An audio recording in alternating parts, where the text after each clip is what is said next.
Testing, testing, 1, 2, 3. Testing, testing, 1, 2, 3. Well, I hope that was working. Hello, everyone. Welcome back. And the Dam Challenge has returned. Today, we will check out entries from the ambush-themed Dam Challenge. There's a lot of good entries. And this... Hey, Seisu. Hey, Atlam. Appreciate you both being here. Stand by 1 second. I had all of these opened up on a tab earlier, and I messed up by closing them. Or, like, I had a browser open with all of my maps for today. Hey, Mondu. How's everyone doing? So, for those just tuning in, my name is Mac. I am the community manager for Dungeon Alchemist. Dungeon Alchemist is what you see in front of you. It's a map-making utility available on Steam. But today we are featuring maps from a bi-weekly map-making contest we host on Discord and our various stream platforms that we call the Dam Challenge. Sorry, I'm over here making sure all my chats are up, so I'm trying to get TikTok chat up and Steam chat up.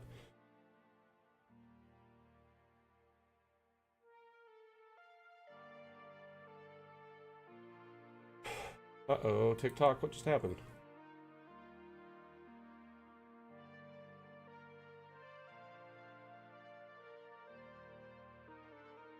Great, can't seem to watch TikTok chat. And I click on my stream.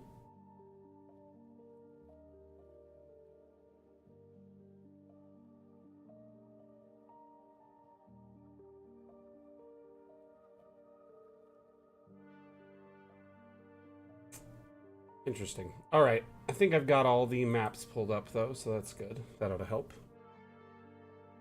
Hey, Chronicle, how you doing?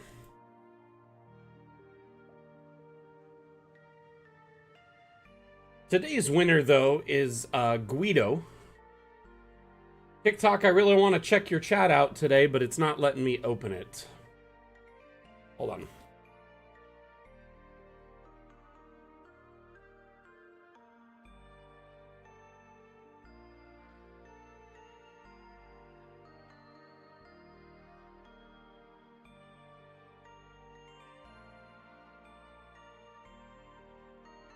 This is so irritating. Well, I guess that'll, eventually start working. Probably not, though. I do see that the Steam one pulled up, though, so that's a positive. Gamroot, how are you? Welcome back.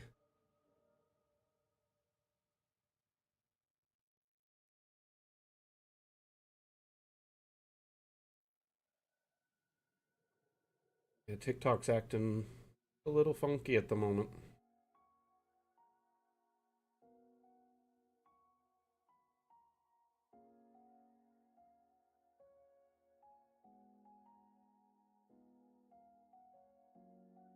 So how's everyone doing today? How was your week? Sorry for the minor delay. I just had a few things just not functioning correctly. I wanted to make sure it was good. Can everyone hear the music? At least, is that coming through?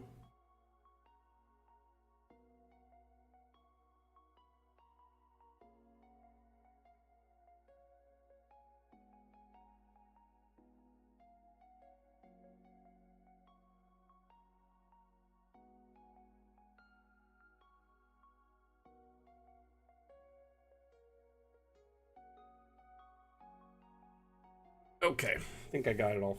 Well, most of it, other than the TikTok feed, which is a bummer, but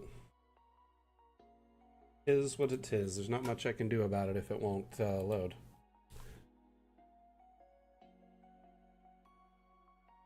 Yeah, I typically don't want the music too loud if I have anything to do with it, to be honest with you.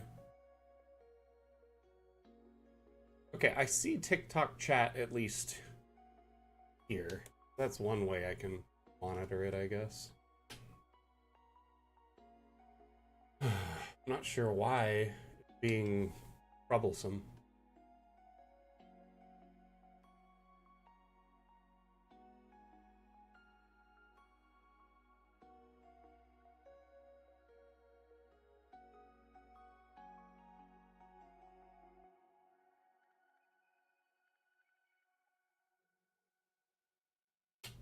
That is frustrating, to say the least.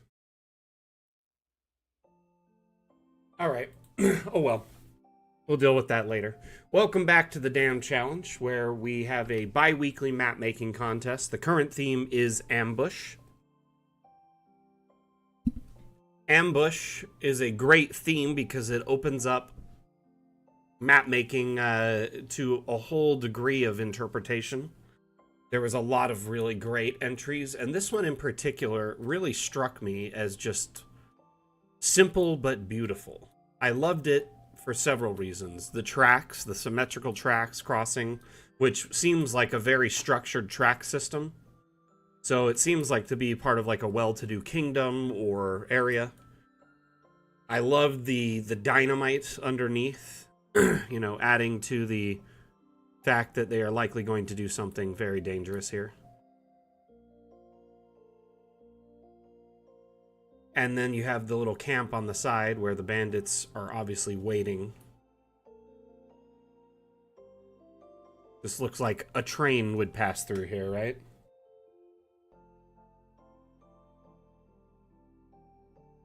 How would you use this in your campaigns?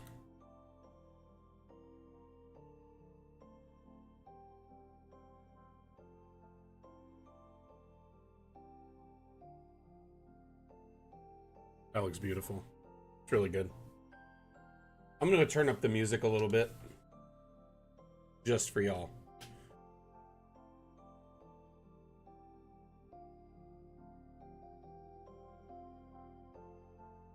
Turned it up by 5. That should make it a little bit louder. So I've got some news that I'm sure everyone here will just love.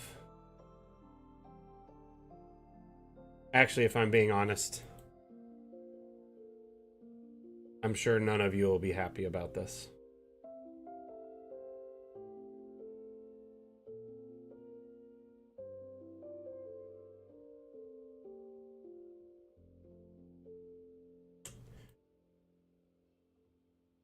There we go. I got my live to run. I had to refresh it like 6 times on TikTok. So, after today's stream, I will be on a 2-week break, basically. So, there will not be streams for the next 2 weeks. Gonna be offline, not really providing support or answering questions or DMs or anything like that. I just need a couple weeks off, and we're kind of in the lull period between 2 updates, so yeah, I'm just gonna take a staycation because travel is really stressful for me.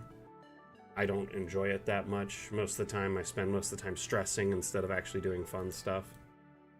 And so I'm gonna be gone for a couple of weeks. So there will be no Map Maker Monday, no damn streams, no office hours, no damn challenge for the next couple of weeks. Which also means that this particular damn challenge, let's see here. Yeah, will actually run till the 20th. So after we pick a theme today, you'll have until the 20th to make your next map, if you're considering entering. This will be my first, like, real vacation since I joined the team. I've just been, you know, there's been lots going on, and I haven't really found a good time to take time off. So, yeah, I will be, you know, pretty much out of communication for a couple of weeks. I appreciate all the kind words and telling me I got to take care of myself. I do appreciate that a lot. And then when I get back, you know, there'll be, you know, a lot of good stuff on the horizon.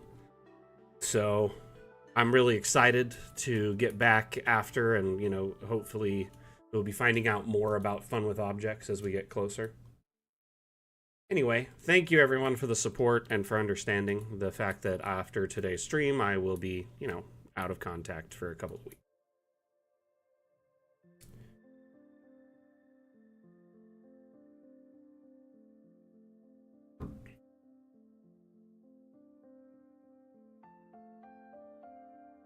The first stream I return will be office hours, Wednesday the 18th.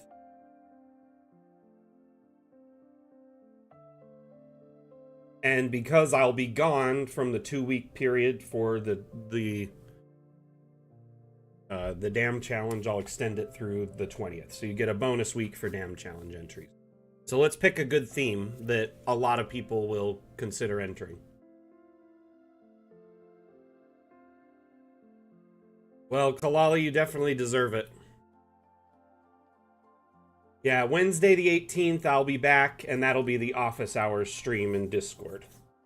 I guess I'll be back on the 17th, technically. I'll be, like, answering questions, providing support, but the stream will return. Any stream stuff will be Wednesday the 18th, and then, yeah, the 21st, Saturday will be the first multi-stream back. Back to school, interesting. I kind of wanted to do, like, a theme that would trigger a lot of store designs. So we could get a lot of, like, general stores and, you know, just different things like that being made. I think it'd be kind of fun, but that's just a minor thought. Anyway, the winner of the Dam Challenge did a great job. Guido, I don't know if they're here right now. They sometimes pop into the stream.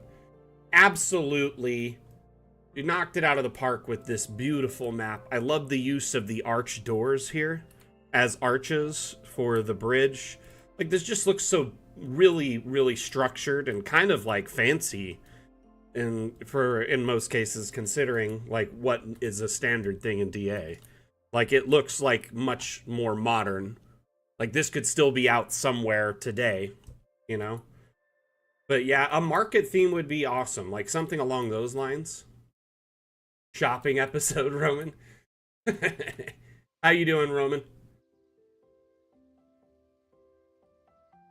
By the way, today's stream, if you have any questions throughout the stream, don't hesitate to ask.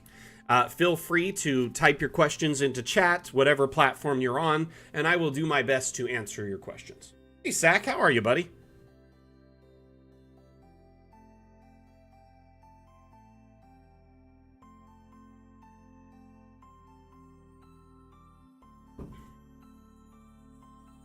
You know, I'm good.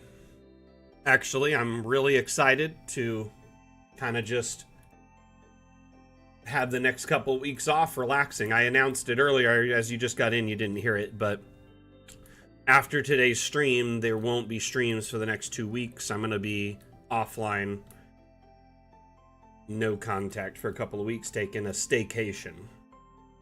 Gonna relax and have some family time, some me time, get some projects done. Come back super refreshed and revitalized and dive back into it. Yep. I do feel like I need some time off, so it'll be good. Nah, Roman, I don't really like traveling in that much anymore. Like, there's just so many variables involved with travel, and the cost has gone up, like, exponentially the last, like, 5 years. I mean, it's just, for me, as the father, planning the travel and paying for all the travel and going to all these places, that's not a vacation, like, to me. I'm, like, actually doing more work.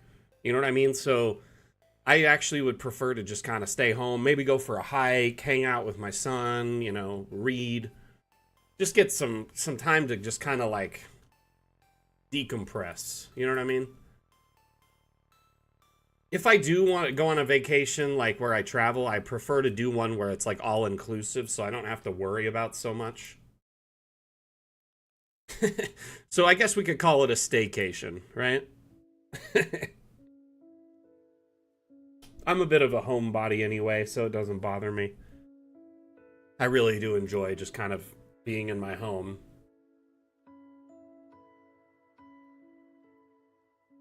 I pay so much for it. I really should just be here more often. So this map could be used, you know, in a fantasy setting. Could be used in a, you know, Victorian, steampunk, modern. I mean, this map is pretty much applicable across the board. And tents are pretty much timeless. Hey, Geronimo. I saw your I really enjoyed your push as, you know, you're like launching, I guess you're launching your Patreon. So congratulations. Do you have like a new logo and everything? Tell us about this, my man. I just noticed you've been posting a lot more maps. And I just am excited. I know some of them are your old ones, but, you know, I'm just like, you know, Geronimo doing maps is a big deal.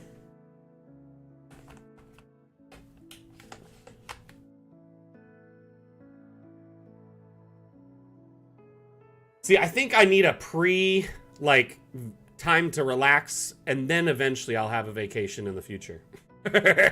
Like an actual one. This one's just a relaxcation.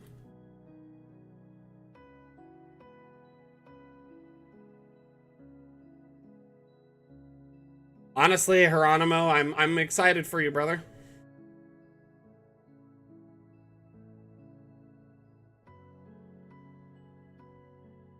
I've been seeing you post your stuff on Reddit. I saw your new logo and I was like, it's time. You made it happen. So I think this kind of vacation will prime me for like maybe a year or two from now to actually take a real vacation. I think my life's been so wired for like the last 5 years, I don't even know how to relax really anymore. I am excited, bro. I'm happy for you. Oh my gosh. So can I tell you something I saw that is a demo from Fun with Objects? I can't show you it, I can just describe it. Can I describe it to y'all? Would you be interested in hearing the sound of how the tornado was?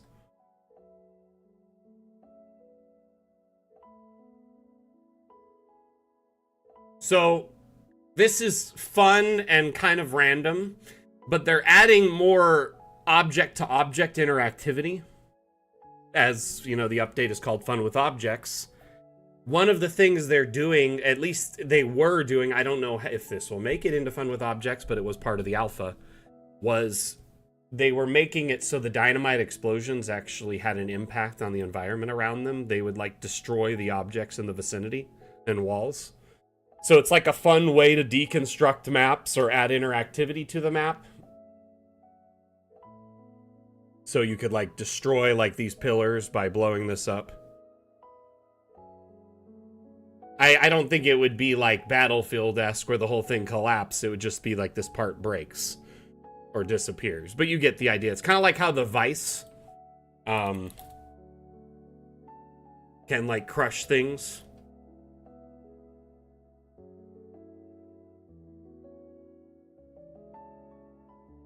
Evil things.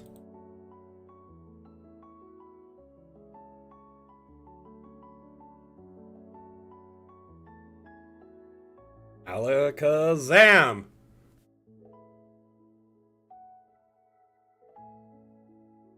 You know what? You're absolutely right, Alejandra. This map definitely would do really well in a vampire campaign. It's got a good noir feel to it. I just like how it could pretty much fit anywhere from like modern all the way back into like a fantasy setting, right? Like that's insane how versatile this map is. The lamps, the tracks, the stonemason work. Like you would still find stuff like this like all around the world today. So that's why I like the idea of it's could have been built hundreds of years ago, or it's modern. It could be in a fantasy setting, a steampunk setting, any kind of setting. She deserves it, Mondu. Her and I have a grudge with each other. Guido, I don't think is here today. It's a bummer, so I'm just trying to give their map, you know, some justice. So, do any of you find that bit about the dynamite interesting, or was that like, meh?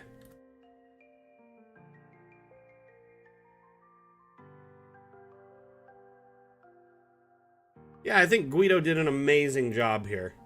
I think this map is really pretty, impactful. You know, just could work in almost pretty much any setting.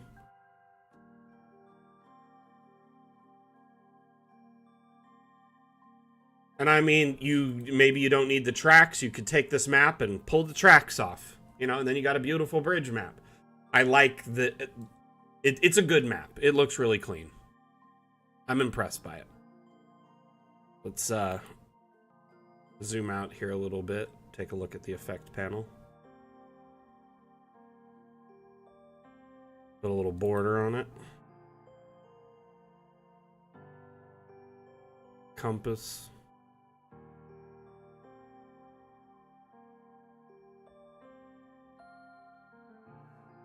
Alrighty.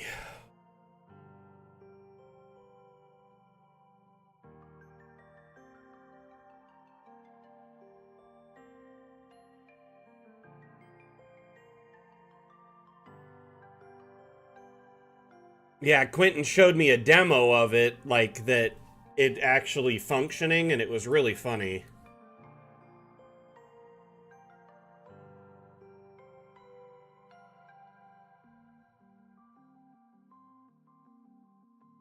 You know, there's actually been a map or two with a city on a bridge that's been made before. Like a tight little city on top of a bridge or a dam or something.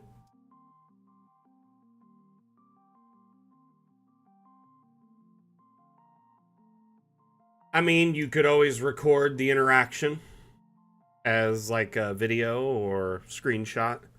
Alternatively, you could put, say, like that dynamite on top of a green screen and blow it up, right?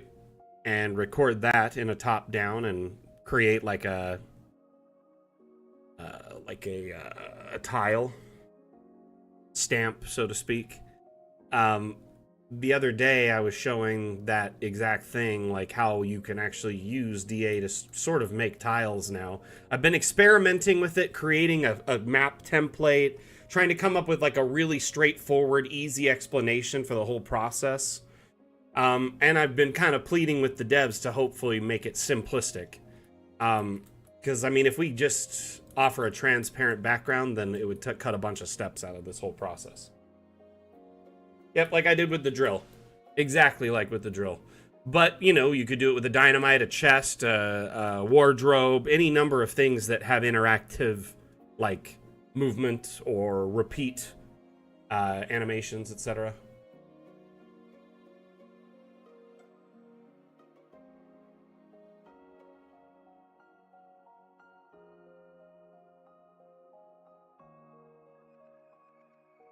Yep. Let's open up another map. Congratulations, Guido. You know what, since we got Geronimo here, let's take a look at his entry.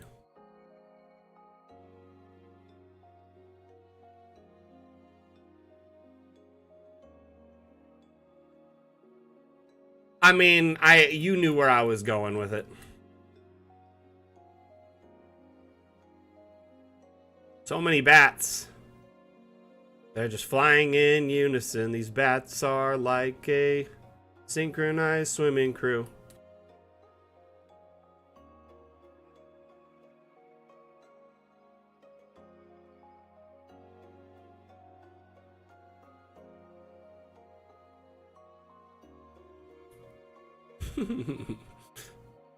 Very cool. I really appreciate the verticality of the build. Like the little swampy area down here, the bog. And then up above, grubbing Ravenhurst.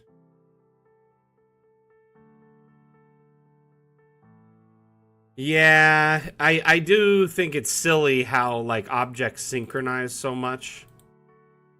Like with a load of a new map.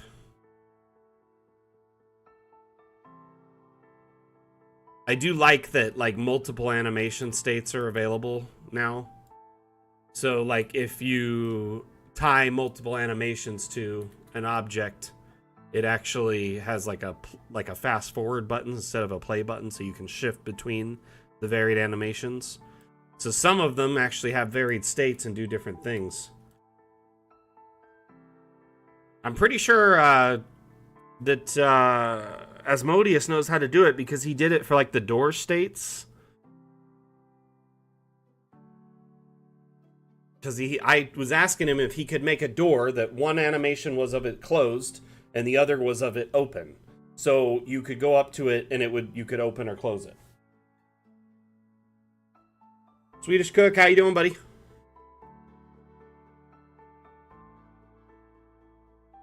Those bats.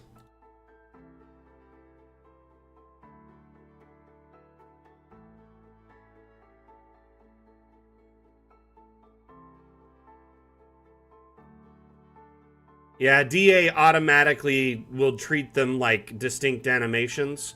If there's a light source attached to it, it'll also add the light options to it, so you could change that light source's color or the intensity. No, Swedish Cook. Well, are you busy making money? Or are you busy living the good life? Like, what's keeping you busy, my friend? I always love when you do like a forest setting, Geronimo. You just seem to like really get like the way foliage is, rocks, and this path looks really clean, the way it's like really well trod through this.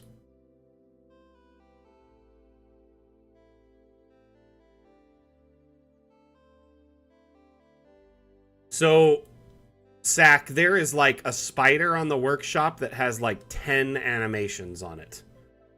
A couple of them are like dead, a couple of it fighting, walking, like doing different things. And each like you just press it and it goes through them one at a time. There is also that bee on the workshop. Gotcha. I'm just wondering if maybe you could download something like, say, from, say, Sketchfab that has multiple animations, put it in Blender, and then just kind of look at how it's laid out. But I do think it definitely, wherever the first animation is, you just put another animation state below it. Yeah, there is something wrong with the bee. I think it has something to do with the multiple animation states and resizing it. It definitely gets weird.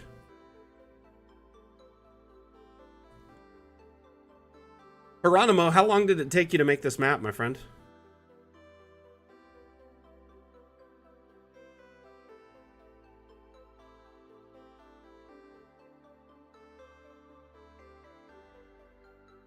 Ah, excuse me. Yawned a little bit.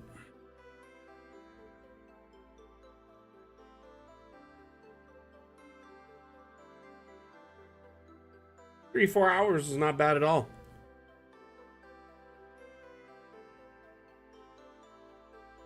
So, I want to continue talking about the theme for our next possible dam challenge. I'm open to suggestions, but I did throw out the idea of doing something like shopping center or something like that, or like storefront. I don't know. I would love to see like a bunch of different stores made and shared on the workshop. Magic market. Yeah, someone could, I don't know, someone could make a general store, someone could make like a market day. Right? Market street. So I don't know. I don't want someone to have to feel like they have to make a whole bunch of markets. Shopping day. It does seem good. That one's pretty good. You'd be able to enter that one. I've been torn for the last 30 minutes about this. I can't make a decision and I need y'all's help.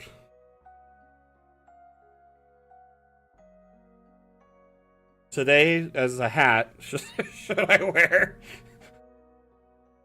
my Gengar or my Magikarp?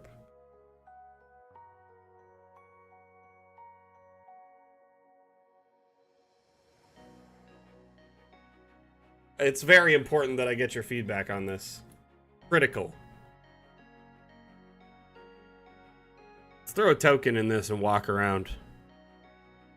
Looks like a fun little map to check out.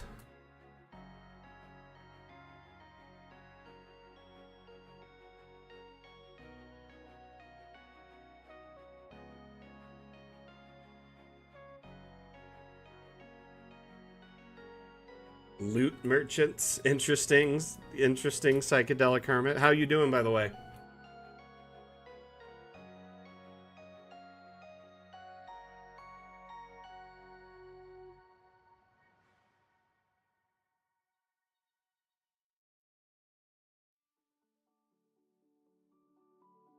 Glad to hear it.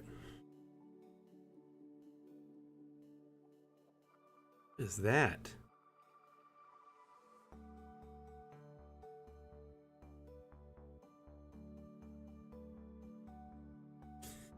There's those like memes where you'll get someone like outside of the generation to name a bunch of Pokemon on a sheet, like they have an image of them all. Or like you could alternatively ask like your grandparent to name a bunch of superheroes from Avengers or something.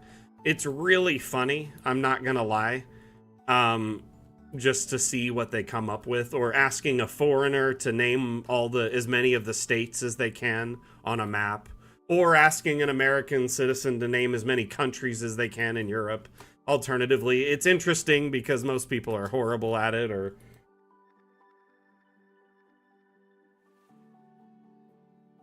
So, I mean, you could probably deduce what some of them look like just based off of names.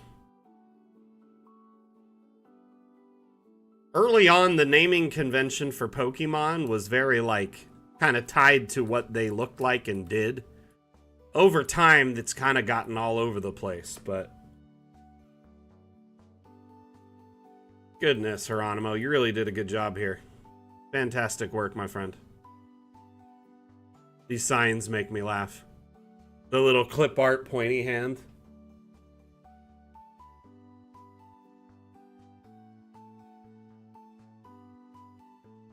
There's everything after the first 2 generations doesn't exist to say so. That's pretty brutal, my friend. We don't go to Ravenhurst. Yeah. They make no sense. Okay. Oh, I just noticed that. Huh. It says Ravenhurst in different directions. Funny. And grubbing in different directions. Interesting. That's cool. I'm assuming you just slapped signs back to back, or does it? I'm assuming. Does this item allow you to put in 2 images? No, so you put back to back. No, how did you do that? Oh, hello. Just gotcha.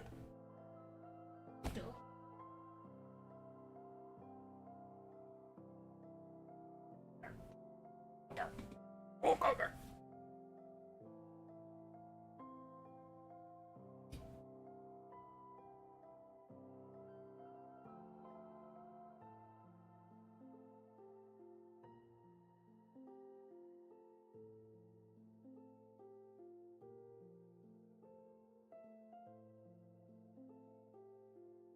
Who's this good boy? Who's dad's good boy?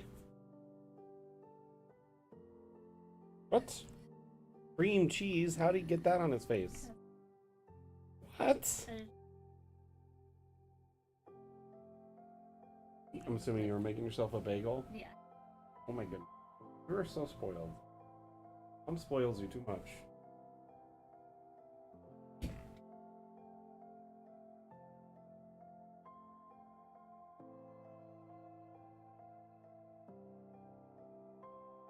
Isn't Ravenhurst in that, like...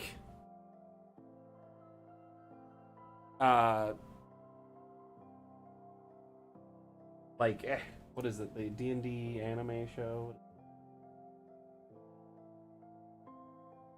Vox Machina?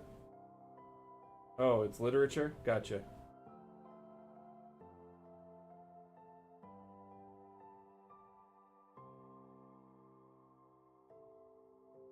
Delicious in Dungeon? Maybe. I don't know. I feel like I've heard the name Ravenhurst a lot lately. Who's a good boy?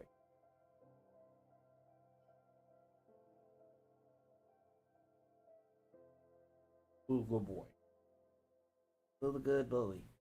Honestly, Delicious in Dungeon was really surprisingly good anime.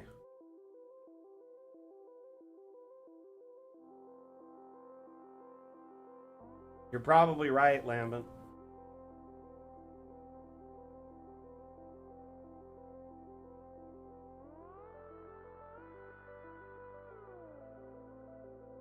Everyone okay?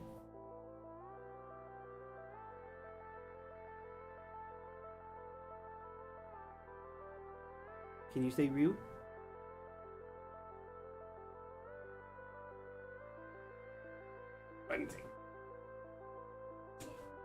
Oh my gosh. He's on the towel.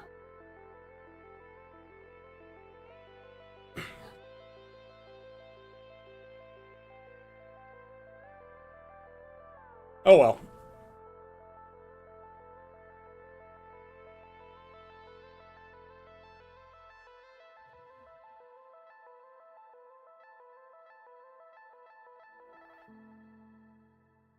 So, yesterday I had an interesting meeting.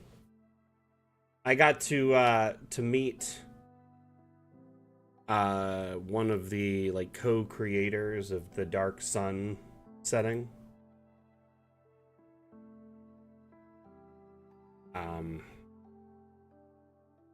It was kind of an interesting meeting, to say the least. This is a really good map, Hieronymo. Very good. Really like it.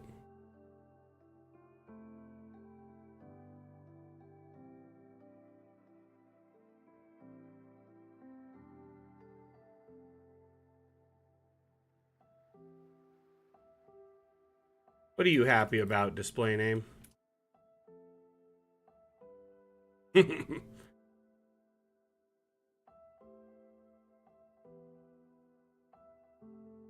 The hat.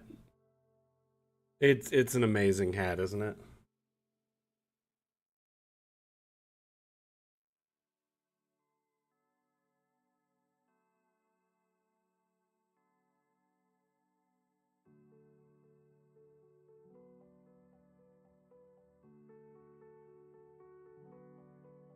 Seriously, Hieronymo, fantastic work.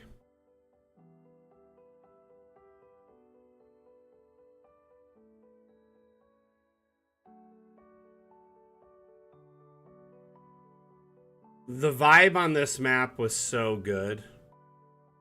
Like, seriously, fantastic. Okay?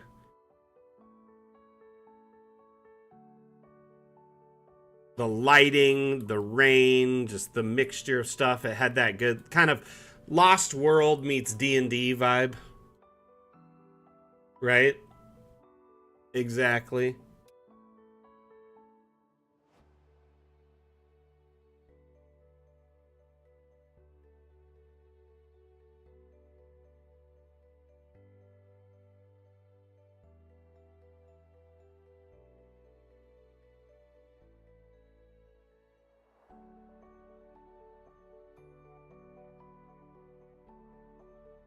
So Chronicle Move, who was here earlier, made this one. I don't know if they're still here. They also go by Toaster in our Discord. But this map, it's kind of hard to tell, but there's like a T-Rex or an Allosaurus right here and a few raptors all around the campfire. It looks like this crew got ambushed in their sleep. And if you read the caption for the thing, that one of their party members found an egg and ate it. Uh-oh.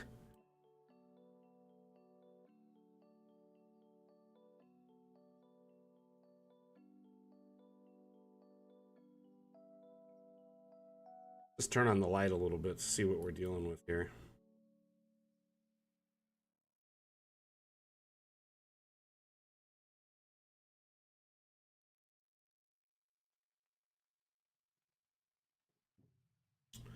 Are you expecting me to read? Just kidding.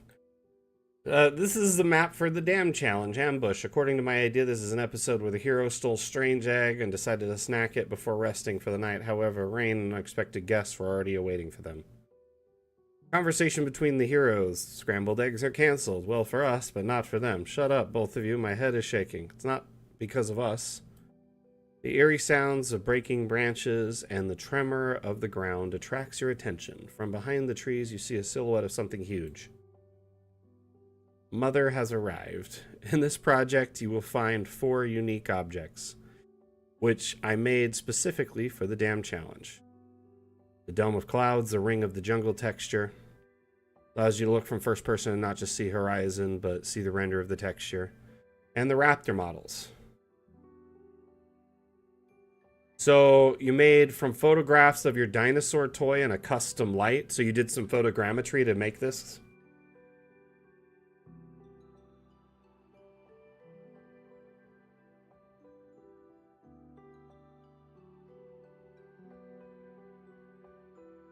All I can say is pretty much any player, there's always one member in the party that will take that egg and eat it or do something stupid with it. Want to sell it. Inevitably, there's always one party member. My character would do this. What is that?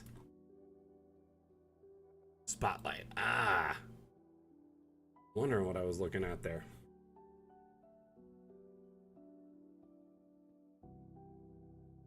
That's pretty cool.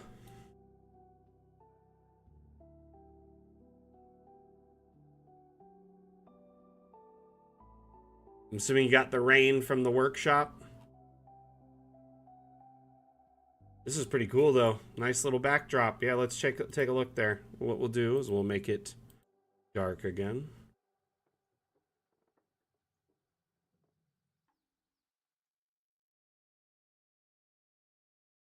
And as you can see, pretty much it just looks like endless jungle, even though the map is tiny and contained in this little square.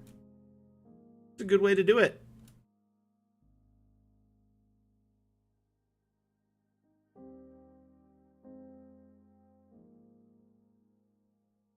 Yeah, the dome of fog is smart. And this here, what is this? Is this an actual 3D item?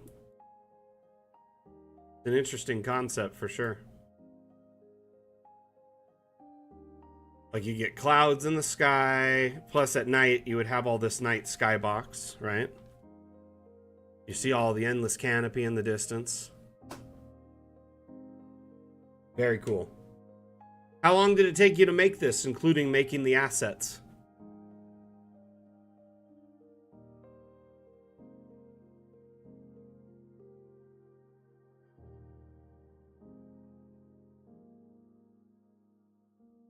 So dark.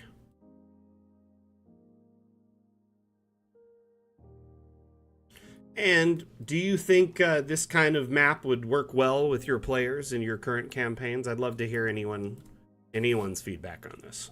I think this would do well in a TOA campaign, or pretty much any campaign with dinosaurs in it and a jungle setting.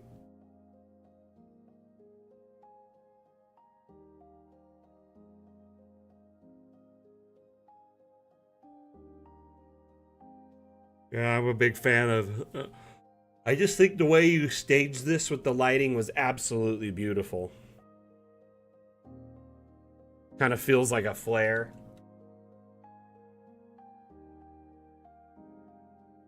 Like they lit a flare to just like see what's going on. They realize, oh crap, we're surrounded by dinosaurs.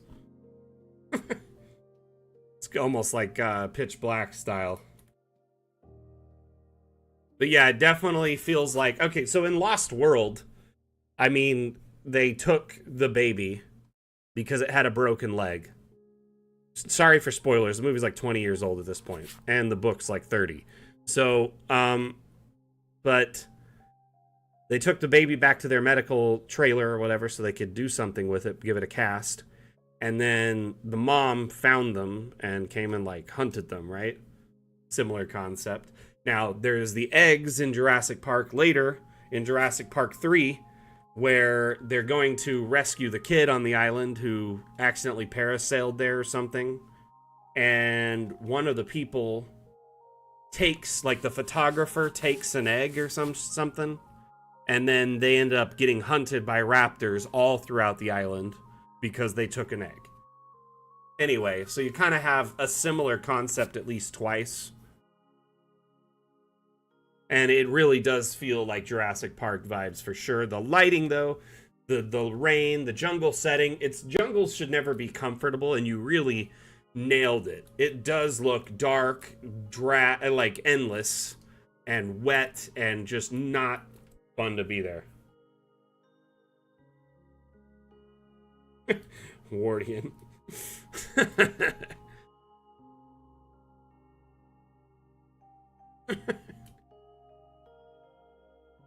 I honestly, okay, with some exceptions to like those, like some things, it's like if someone wasn't alive when the movie came out, I'll give them a chance to watch it before I talk to them about it. You know?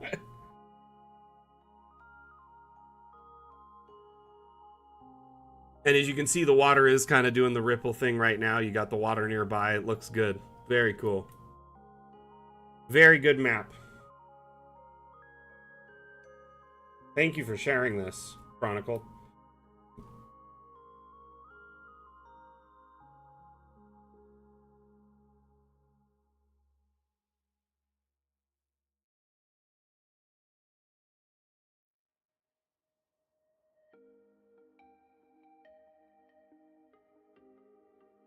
I mean, if it's too combat heavy for your players, you could always remove something, right? But yeah, maybe you could come to a solution. But the fact of the matter is, if the teammate already ate the egg, it's probably going to be nothing but combat at this point. By the way, how you doing, Stelios?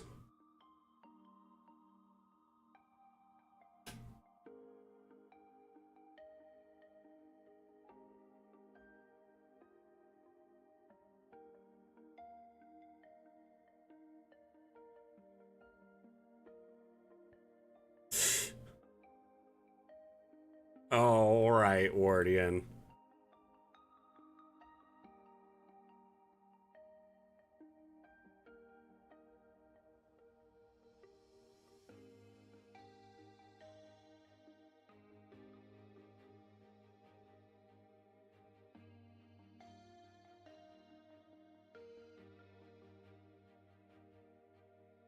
I do like the idea of coming up with like talk their way out of it, or maybe deceive them or something. But if the egg's already eaten, I don't see much other way than combat, you know, if the players made a stupid move.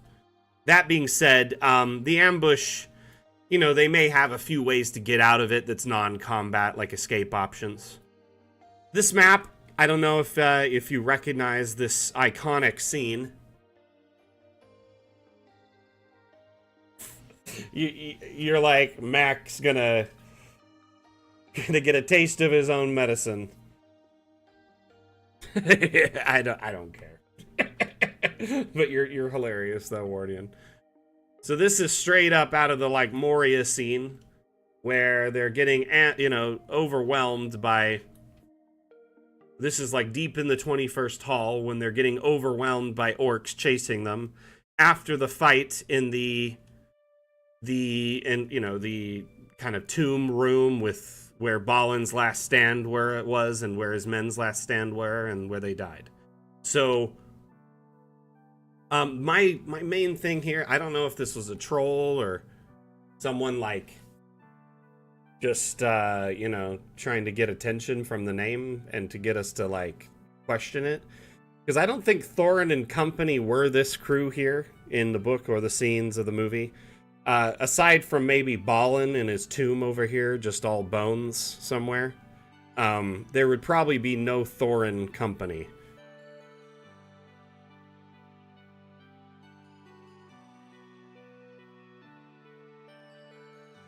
Thorin and company never went into Moria. Aside from a handful of the remaining of Thorin's men years later. So like Balin, but Balin would be dead in this instance. None of Thorin and company. Sorry, I'm just a Lord of the Rings kind of like buff, and so that's my only minor complaint here. Oh my gosh, that looks great. The Balrog back here, epic.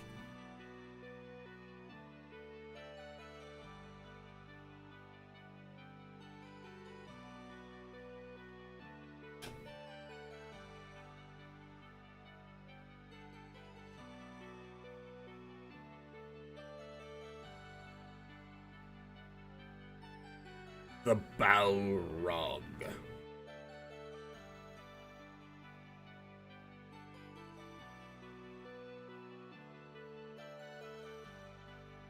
Well, actually,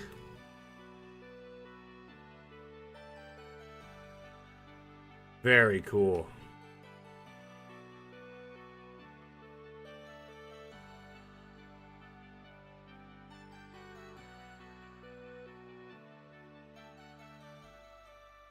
You're like, this isn't an inch for inch replica, it's just inspired by it, actually.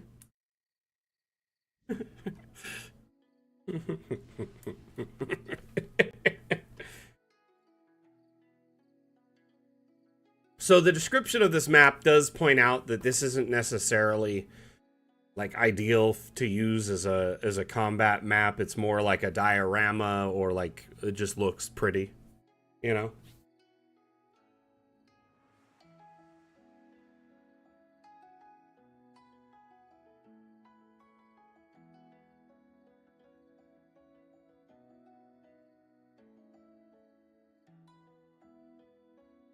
Oh, Lambit, I hope I'm not upsetting you at all. I was just given a hard time about the Thorin and Company bit.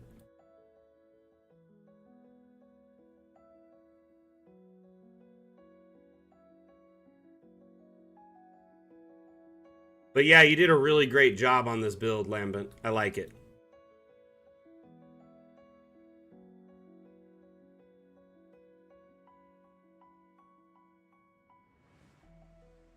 How long did you put into this map? I'm just curious.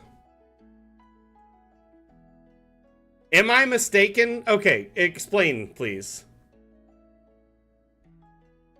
Because even in the battles, when they try to retake Moria, Thorin and Company don't make it inside of Moria. They were at the gates. If I'm not mistaken. But I would love to hear this if I'm wrong on the lore.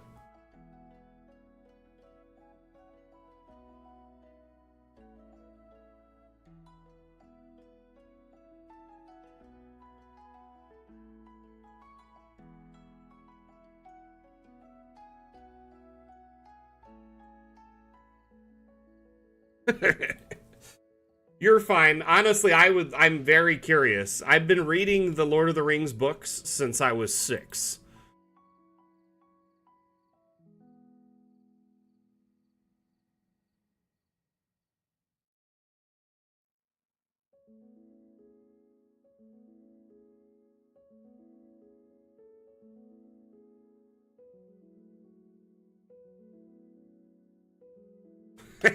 Zach.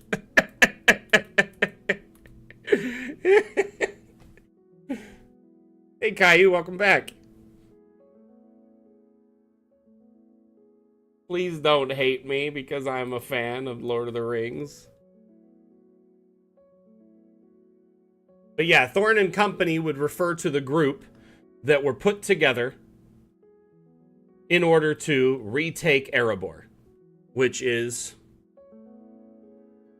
Yes. I'm sorry, I'm not trying to take away from your map. It was just, I honestly, really at the time when I read it, assumed that it was put there as like a way to make me question myself and look at it longer. So it worked well in that regard. I love it. I think this looks great. This map is beautiful. You really captured the whole 21st Hall experience. As someone who played a ton of Lotro, more than anything, I was just hoping to talk about Lord of the Rings. Definitely wasn't trying to get under anyone's skin. I think you did a great job here. I love this.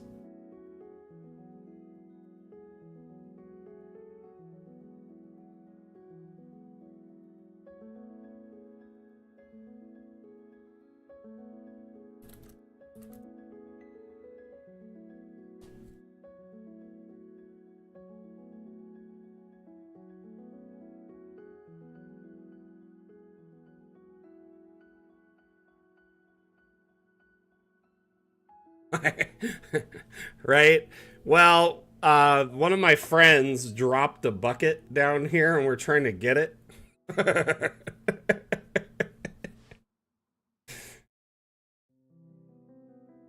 I think this map's stunning, though.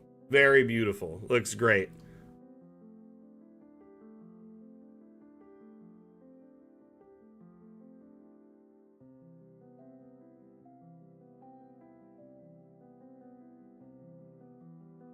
The lighting is impactful for sure. Like, I love how just this bright light really just emanates from that point, like Gandalf's staff would. And they're all just kind of at the circle's edge where it probably is tolerant for them, or they're nervous about encroaching.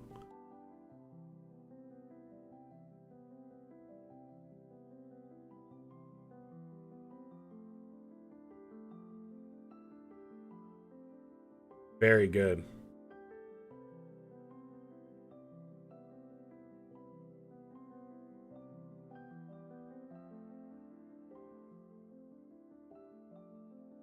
Oh my gosh, Zach.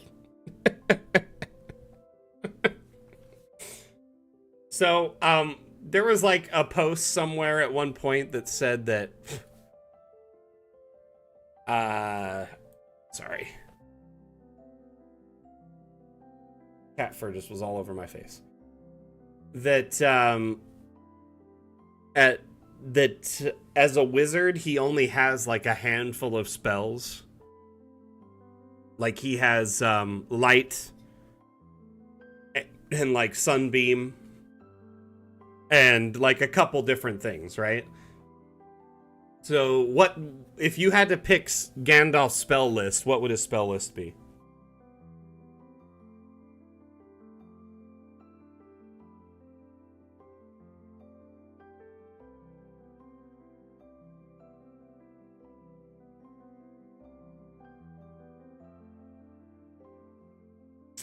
Lost the TikTok chat again, it froze.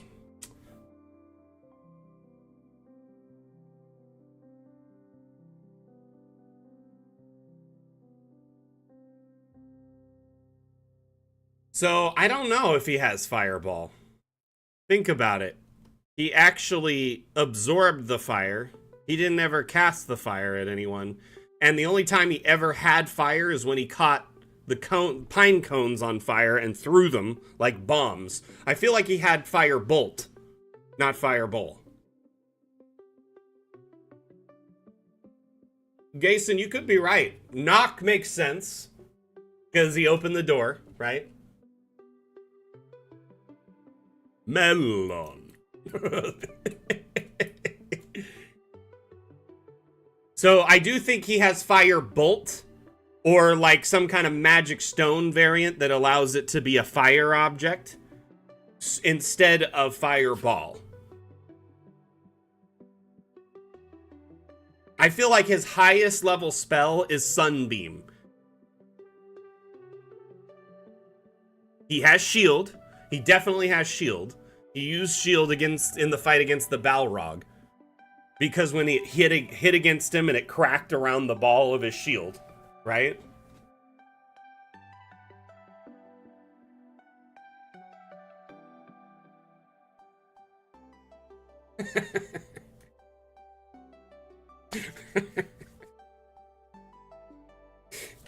I mean, he's technically both, and a ring bearer. He's got all sorts of tricks up his sleeve. Yeah, Speak with Animals, definitely. Speak with Animals is definitely on a spell list. Is there a spell that motivates your party members or, like, increases their spirits? He also has Identify. Guaranteed he has Identify. Yes, Thaumaturgy. Yes, see, I love this. That we're putting some of these spell lists together for him. I mean, it doesn't have to be like, and he could even be a multi-class for all we know. Is Gandalf a multi-class? Holy cow. Part druid.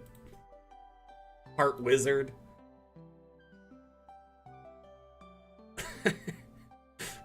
That was all it took for Sauron to start his reign of terror, the alchemy jug. And the threat of mayo. Being available to the free people of Middle-earth.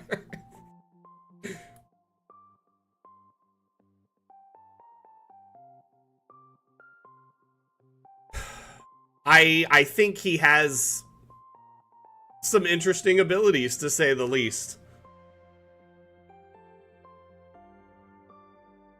Like Thunder Wave, because it pushed the guy back and did damage.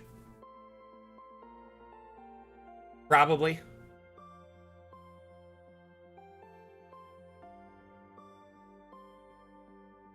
What else could it be?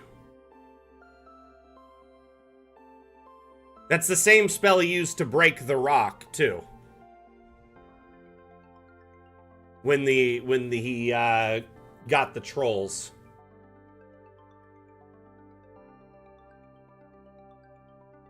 So there's a spell in 5e called Thunder Wave, where you cast out like a wave of thunder from a point emitting from you, and it's like a 15-foot range in all in a cone or something, I believe. And anything it hits, it knocks them back a little bit.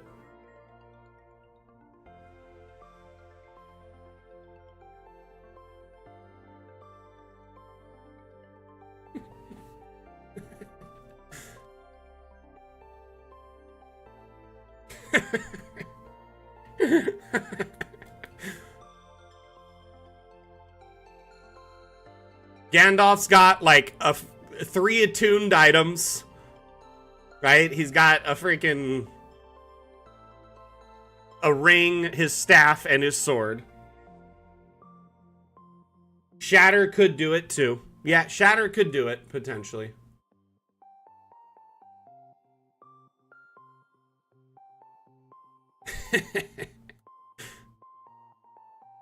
What was the attack he did on the mountain against the Balrog? His sword got, like, charged with energy, and then he hit it with it, so it was like thunder and light went into it, or lightning. What would that be? What spell would that be? Magic weapon, maybe?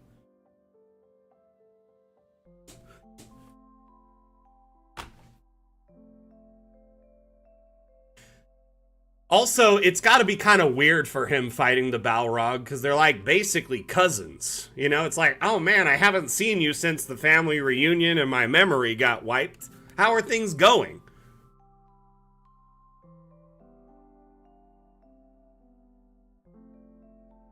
I kind of mix the lore of the books and the movie because a lot of people really only know the movie, and some people prefer the books, so I like to have both.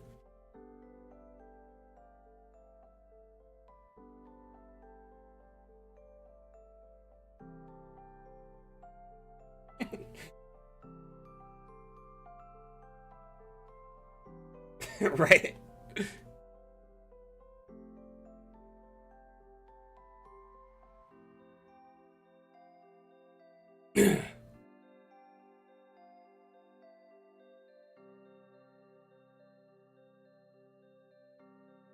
Chronicle.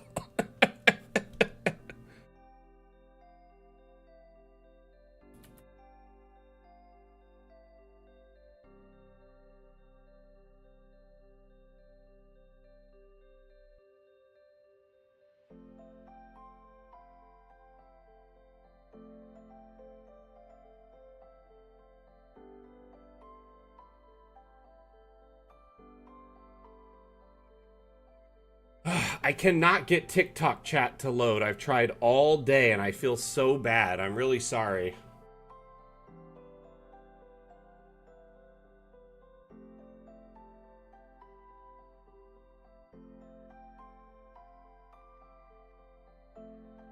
I've refreshed it like a dozen times in the last 10 minutes.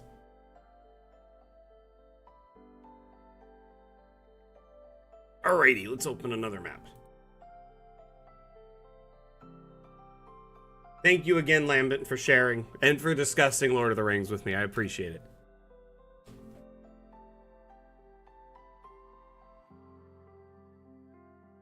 Yep, I was waiting for you to come to that conclusion. They are, in fact, corrupted Maya.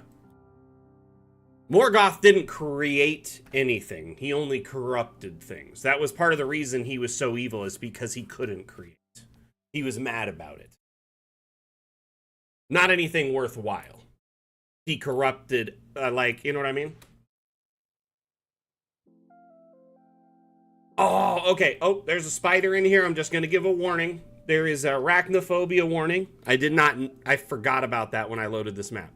So, if you are, spider hesitant or averse, take a moment to step away, and I will let you know over the mic. I'll say it loudly if, you could listen.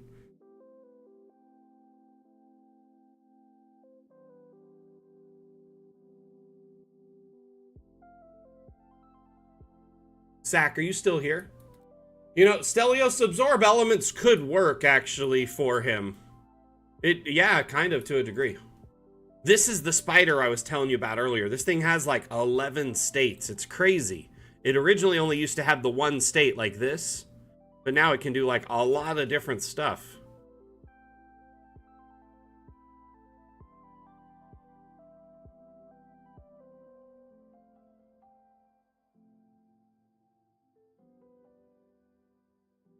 I think recording this state as an animation to end the battle would be so cool.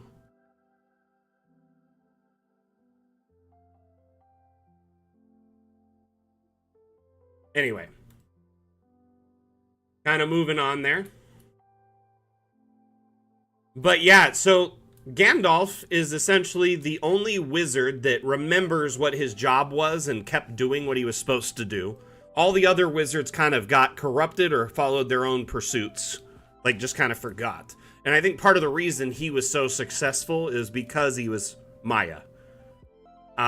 It allowed him to endure and persist.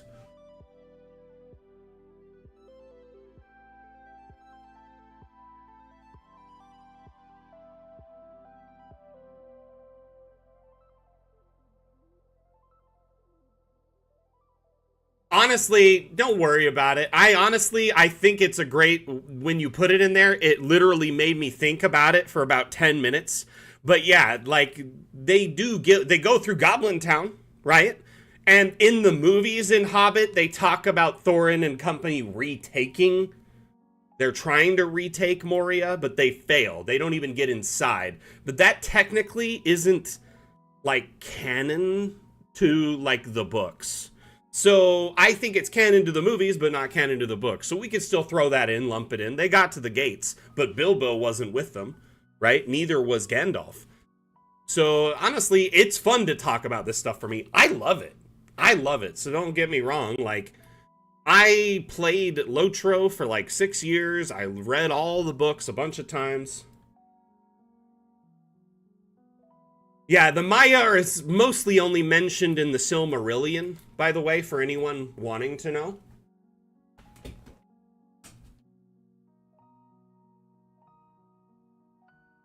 This book right here.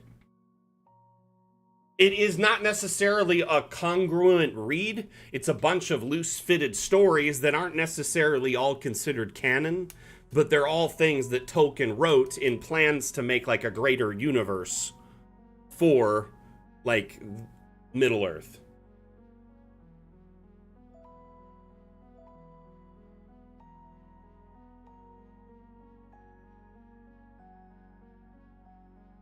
Yeah, it is their world encyclopedia, world Bible, but it isn't necessarily an easy read.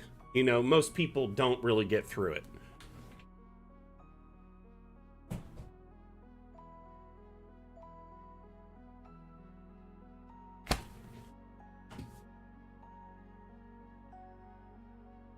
I'm absolutely thrilled that we got to talk about Lord of the Rings for 20 minutes today. It made my day. Don't get me wrong. Yeah, it's my version has a bunch of sketches and maps. It has a foreword from his son. So Christopher, I believe, is who wrote it. And it's 100-page foreword of him explaining how his dad would talk about all of his notes and trying to compile them into a more canonical story and timeline, but it never fully happened. But yeah, it was like a bunch of his sketches, notes, short stories, things that didn't necessarily all meld together yet. And they tried to put them together in a way that made sense. But there's a lot of information about the Maya, the Morgoth, the Balrog, etc. The dwarves early on, things like that.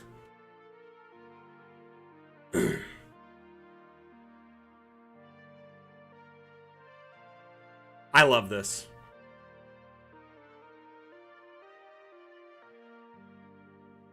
It's a good little setup for an ambush. Perfect. Simple map. Doesn't need to be too extravagant. Love me a good forest map. Let's read this. An inebriated caravan treads a dangerous path. Has a giant spider fed recently, or will it strike from its lair? Will the merchants detect the ruffians at the end of the rickety bridge in time to avoid their trap? Can they fend off the kobold encampment? What about the Naga raiders? Anyway, this one has ambuscades galore. It's going to be a lot of ambushes.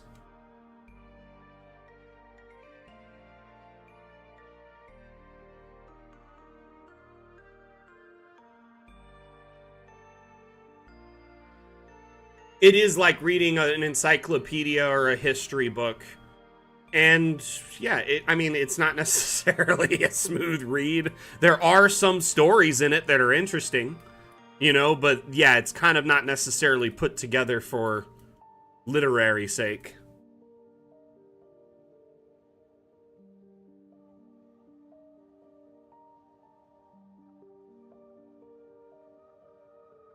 I'm wondering what this is. It kind of reminds me of Fable. Just a little bit.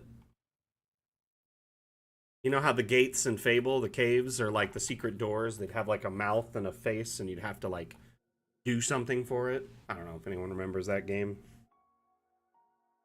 The original Fable will always hold like a very special place in my heart. Fable 2, also very good, don't get me wrong. The more recent Fable games, I'm not necessarily as big of a fan of. Fable pub games, heckin' fun back in the day.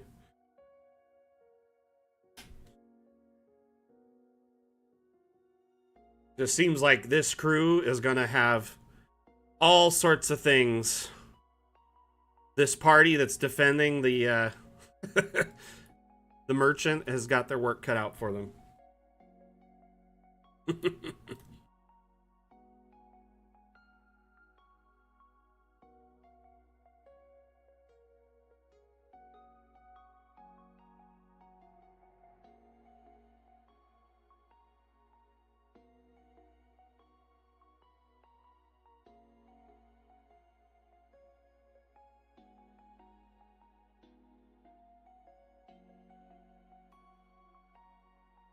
Yeah, Atlam, I like the idea of marketplace.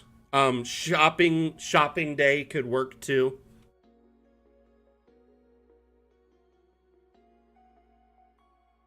Um, oh my gosh, yeah, Peter Molyneux is really weird now. Dude's incredibly weird. Went off the deep end.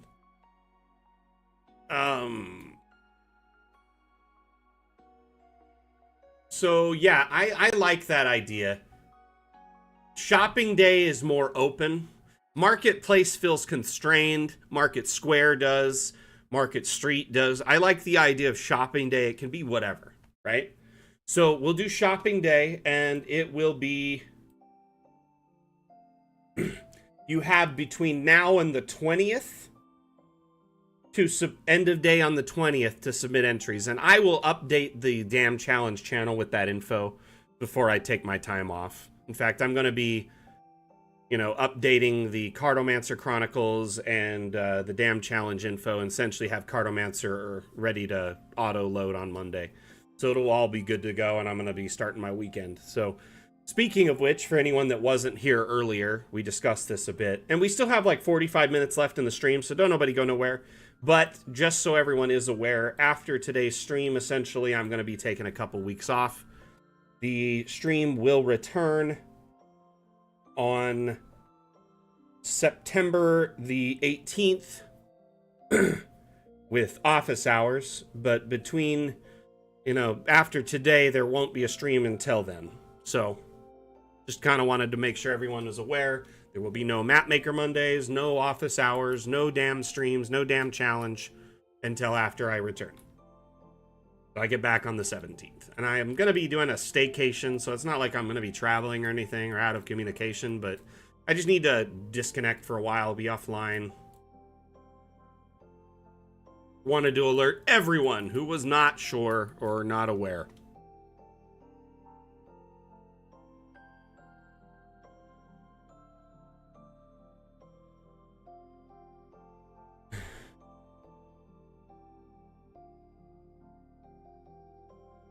In fact, let me update the theme here.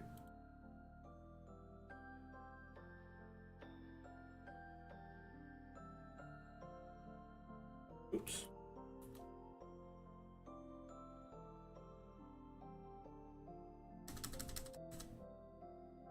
Okay. We now...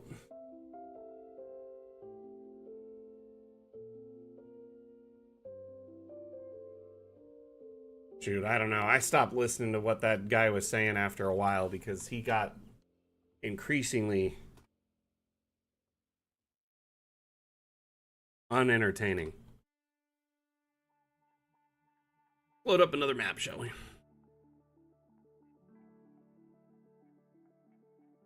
The other day there was like a video released and it was some company claiming it was like a real robot that was like helping put away dishes. And I'm not gonna lie, that robot looked like a man in a suit. I think that D&D, D&D Beyond, Wizards of the Coast has something interesting there. With Project Sigil, sorry. My big thing is I'm worried how much they're going to try and monetize it. It's kind of early to tell, and they say they're going to include a bunch of stuff, right? And then they go out right off the bat almost directly comparing it to Baldur's Gate 3. So I'm wondering if they licensed the map-making utilities from Baldur's Gate 3 and utilized it because they were already working with them to make some kind of game engine design thing. But then I worry after, say, like, what items will be included? What's going to be included? Will they keep including updates for free? Will you have to buy books to get access to certain items and things within the game and within the VTT?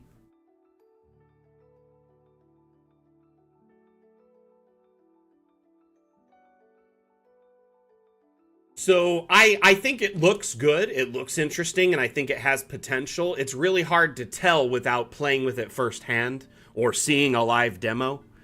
I don't really want to speak to it other than, just saying it looks promising and interesting, but given the track record of Wizards of the Coast lately, I'm very concerned for how they might be like, hey, buy this token for $1, and then this light effect for $1, and this spell for $5 or whatever. I don't know if that'll happen. This is just speculation right now, but that kind of seems to be where they're heading. And, some people will definitely enjoy the simplicity of linking in their sheets and all their stuff right into one space. I don't foresee us having our maps work in their system. Even whether it be top-down. I mean, if they offer, like, JPEG imports to play with top-down maps, then yes. If it supports that kind of stuff, but there will never be, like, a 3D integration between our systems. I can almost guarantee that. Mainly because at one point I know that our team sat down with the team at Wizards of the Coast and showed them Dungeon Alchemist and kind of was asking them if they'd be interested in working together, and it just never really went anywhere. So, part of me thinks they saw what we were doing and then realized they needed to step up their game and put a lot more effort into developing what they have today with Sigil. I think they also took part of what was put into Baldur's Gate 3 and kind of leapfrogged, made it easier and quicker. Honestly, I wouldn't accuse them of stealing per se, but I would say that it is interesting how quickly they jumped into 3D map making in the last few years. I'm really happy that we're not under some major corporate umbrella or tied to some big company. We're very system agnostic, and being an indie developer and our self-publisher, it really gives us much more freedom to kind of choose the outcome of Dungeon Alchemist's future. Does that make sense? And we have a huge head start on them. You know, they'll probably have a bigger team, more money, but we have a big head start.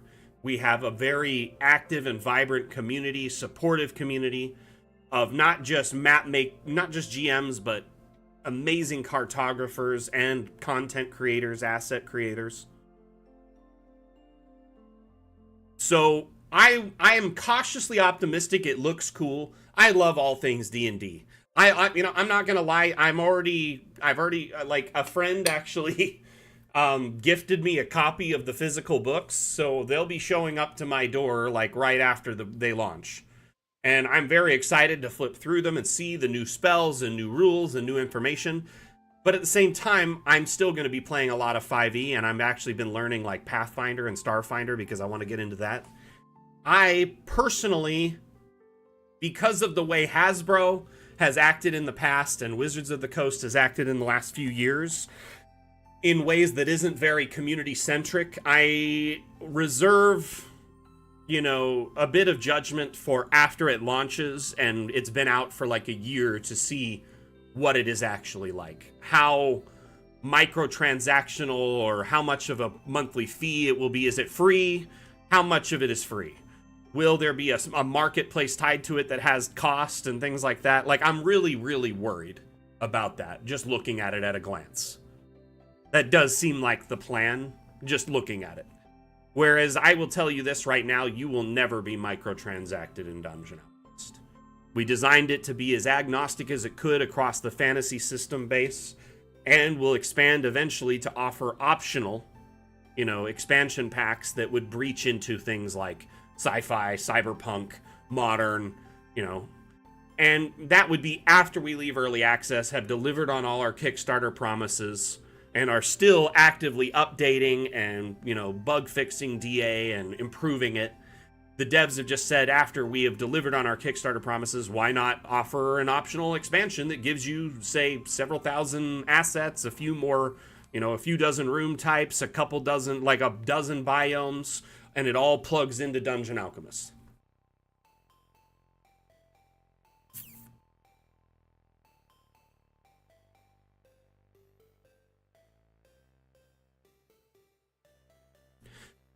But I do think as a community, the game players hold a lot of power, more than they realize sometimes. Like, how many times has Wizards of the Coast and Hasbro backtracked in just the last year? Even in the last 3 weeks, they just backtracked on something. Like, they were going to delete all the old 5e spells from D&D Beyond, and you would have to use the new spell format. And people, were really, really, really irritated. There was the SRD debacle, the Pinkertons thing. It's kind of crazy. And a lot of people have moved on and gotten tired of it.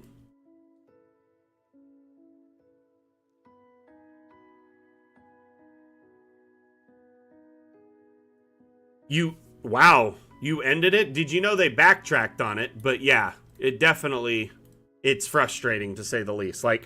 No one thought of a version switch. So you could just see the spell and be like, which version do you want? Which book? They would be so smart of them. They could even sell the old books and you could go back to older versions of the spells. No. What in the heck? It's so confusing. I often wonder what the end game is for some big companies. It's once they kind of get to a point where no one can afford their stuff or will put up with them, what's going to happen?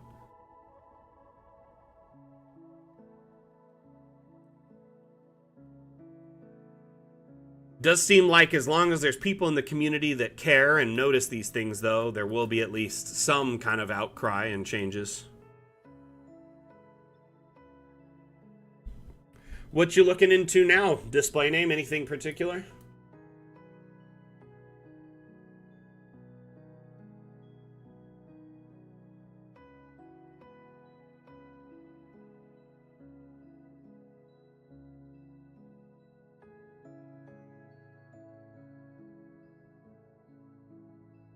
This is nice. Harper's Ambush. So this is a setting from Baldur's Gate 3, I guess? I don't remember this. Let's read about it.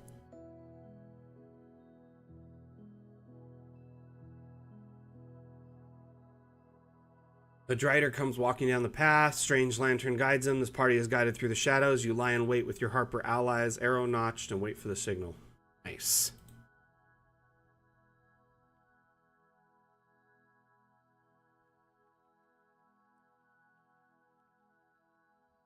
I think it's not so much accepted. There's plenty of people who dislike microtransactions and hate the way it's gone. But there is a whole subset of people who will pay for convenience and just to have everything. And so these companies cater to it. Did you know, like, mobile gaming companies, like, they will cater to their, what they call their, like, whale customers, and they'll make custom items based around their preferences that they know they'll be interested in. It's kind of crazy. And so, yeah, I do think that ultimately microtransactions are aimed at the people who have pretty much like an endless pocketbook and just not a lot of time, or just an endless pocketbook and don't really care if they're spending it on this. The people who have a lot of time will more than likely grind for skins unless they have to buy it. But yeah. Yeah, most of those mobile games get destroyed because of that. I played a Final Fantasy Online game, and there was a guy in our guild who was spending like $15,000 a month on the game. It was insane. But he was like single-handedly keeping our guild alive. And then when he realized that, he just left and went to like a really wealthy guild because it was easier and he didn't have to spend as much money. We didn't tell him to do that. He was just doing it. Like, it wasn't like I was asking him, you know?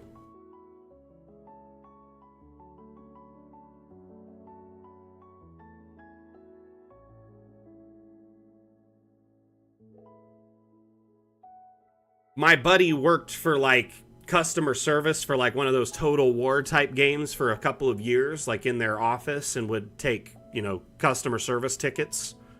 And like they had tier systems for the customer based on how much they'd spent, and they would automatically get sent to like a certain tier of support if they had so much. I do feel like they were monitoring their conversations in chat and game to see what they would say and talk about and see what they were interested in. Because, like, they would make skins that were, like, themed to their country or their favorite sports teams and, you know what I mean? Stuff like that. Nuts. Yeah, I don't think they should either. Nowadays, too, it's kind of, there's a diversion class of either really, really, really good players making it harder for casual players, or really, really, like, people with, like, endless pocketbooks making it no fun for people who are just trying to enjoy the game. Casual players, you know? So, I don't know. I'm glad that, like, DA isn't like that. There's no microtransactions. It's a one-time purchase. Good to go. Most video games that do, like, season passes or, like, microtransactions, I'm not a big fan of them anymore. And it's kind of because I grew up on, like, you'd buy a game and it was, like, everything in the game. There might have been updates online that were like, oh, we found some bugs and fixed it. But for the most part, you bought the game and it was, like, the whole game. There would not be any updates that would cost more until an expansion came out. And an expansion was, like, a whole new game.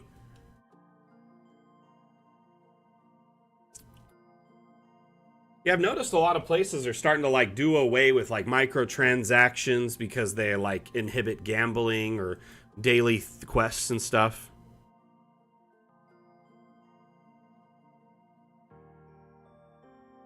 I wouldn't call it a macro transaction or a microtransaction with DA down the road. I would definitely call it an expansion.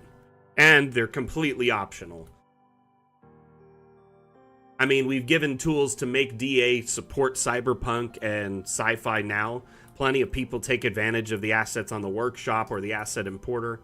Been doing great there. I just think ultimately down the road, if people had the option to get, say, a pack of DA themed assets that fit our aesthetic and style and plugged into the asset brush and the wall tools and the floor tools and all that stuff, but yet it was, you know, cyberpunk, be pretty cool.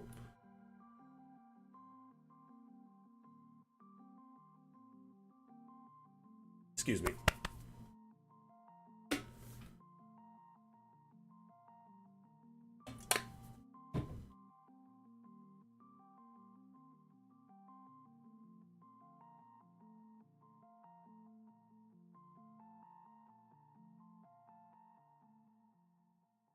Let's open up another map.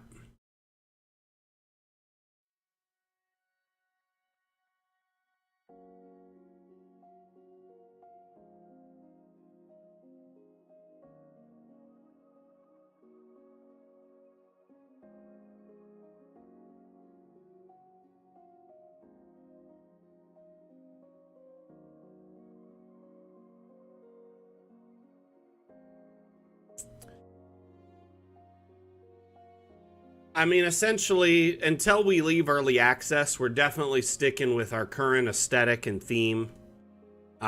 We plan to focus on our Kickstarter goals, which there are 6 remaining, if I'm not mistaken. So we have fun with objects, and then after that, tricks, in no particular order, but tricks and traps, water worlds. But yeah, instant dungeons, high seas, etc. So each of those updates will kind of add more functionality, more ability, more stuff. And then after that point, it's like, what do we do? You know, I mean, I do think people want a few things to happen with Dungeon Alchemist once we leave early access. Some people have been asking for Dungeon Alchemist to do like overworld maps, world alchemist, so to speak, regional maps, you know, forced perspective type maps. And it would be cool if maybe once Dungeon Alchemist is finalized as a, you know, it'd be more of a solid product that we could address that at that point, because we have like a lot of biomes and a lot of different options under the hood. I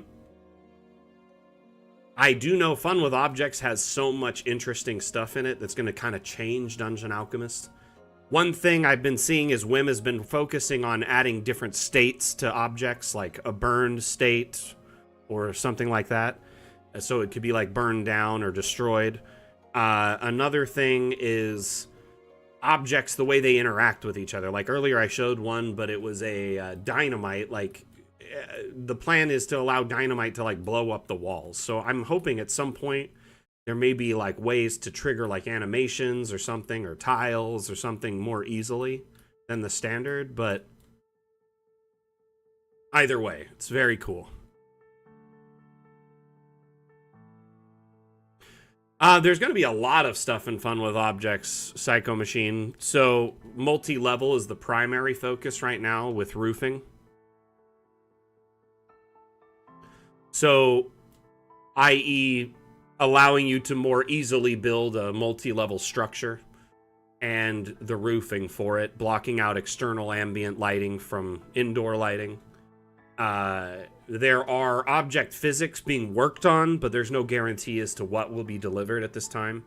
Some things that people are interested in seeing is like more object control, like being able to rotate it on any axes or being able to mirror it. We essentially are working on these things very diligently in the background, but no promises as of yet as what will be delivered in Fun with Objects. The primary thing will be lots of new objects, object states, object color options, and of course, multi-level and roofing. So water physics will likely be addressed in our Water Worlds update. Water Worlds will be, you know, water currents, water effects, waterfalls, etc. And then our high seas update would be a focus on like shipbuilding, oceans, sea communities, things like that, islands. So we do have 2 updates kind of planned around water stuff. Now, right now, though, I mean, if you want to make a dam, plenty of people have actually done dams and shared them on the workshop. There's a few of them. There's actually water assets on the Steam workshop as well, like waterfalls and things like that, that can kind of fill the void in the now, active looping waterfalls, some kind of medium running waterfalls, animated rivers, water spots. All these different things can be used to kind of give you water at different heights and more options. But it is quite possible right now, if you get a little tricky with some of the objects and tools available at your disposal.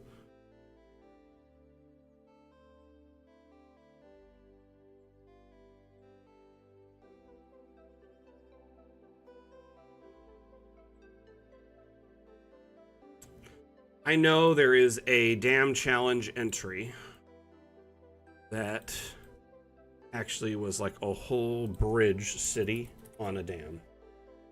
Second.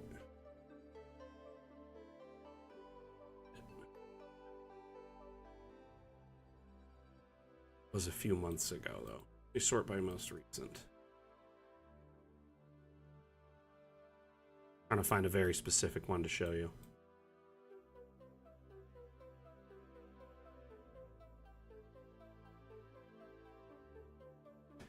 I wish I remember who made it, or I'd just pull it up in like a second.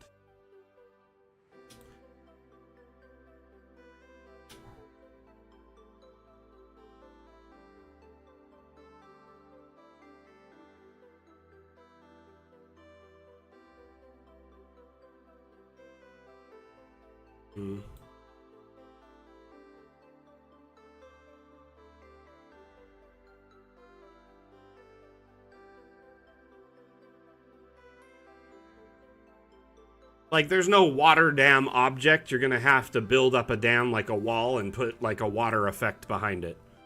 You know what I mean? Stand by. This one here. Crossing Bridgetown. This one's insane. It's like a whole town on a dam.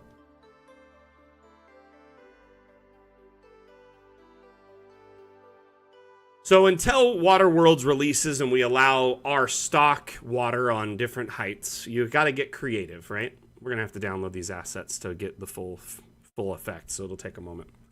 While that's downloading, I'm going to drink a little bit of water, and then we'll take a look at this.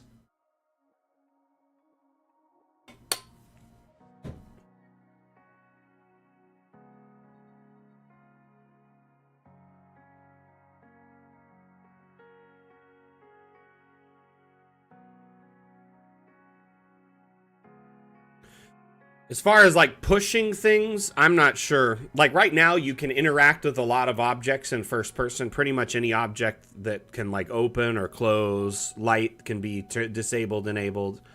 Doors open and close, chests open and close, etc. Animations can be activated. So you can interact with many different things, but being able to push them like Zelda style, I don't foresee that happening in first person anytime soon.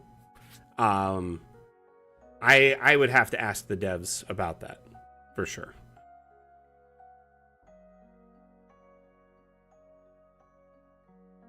Yeah, pretty much it would work as one. Problem is locking out the water on one side and having it filled up.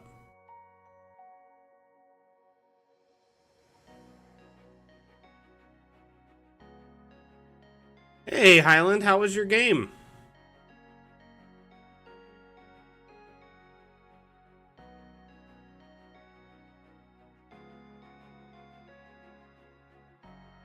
Where can I get some damn bait?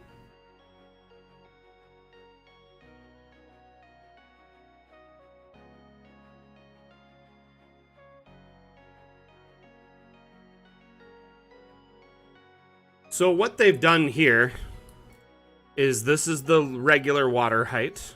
They've got some assets from the workshop, the waterfall there, right? Here is some like clouds to give it kind of that like mist of water. Now this is where it gets a little intriguing. The water on the top side, they did something really clever using a stock object in Dungeon Alchemist. So this here is a slime cube. A massive slime cube. And slime cubes are kind of a unique object for several reasons. One, you can change their color. So they have a blue one that looks kind of water, or a green that looks kind of acidic, whatever. So in this case, they use that as water. Gelatinous cube abuse. And it kind of worked okay in this instance. I probably, and because there's a lot of shine and overlap here that kind of is weird and immersion breaking, I personally would have done like an abstract instead. Hey Shiloh, how you doing? What you been up to?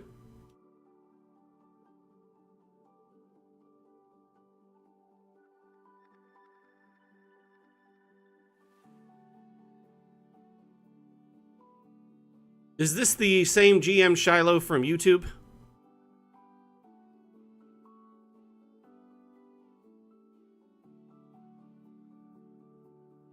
Yeah, I don't think they had...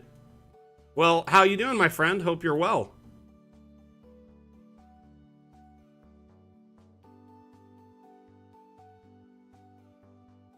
Well, if you have any questions, feel free to ask. That's kind of what I'm here for. Always.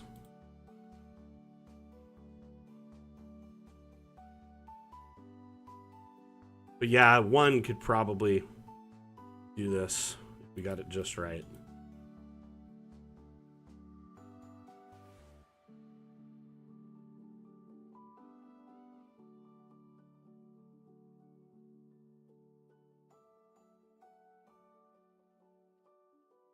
The ability to raise stuff like this just wasn't a thing yet.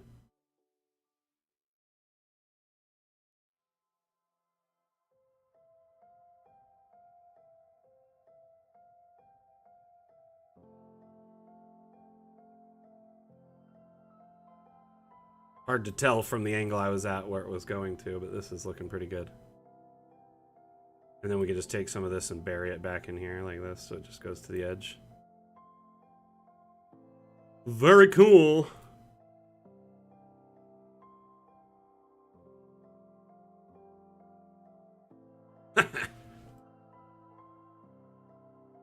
There's a reason they don't let you do that. It's actually a strategic choice from the devs.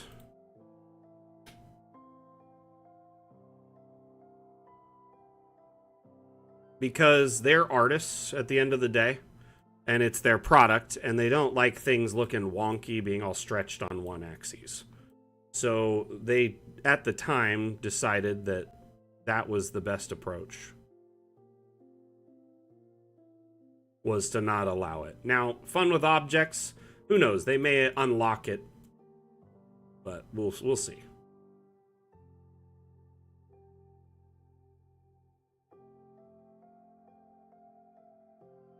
Do you want it to seem semi-modern, or is it like a fantasy pillbox? Are you going for like a World War II style pillbox?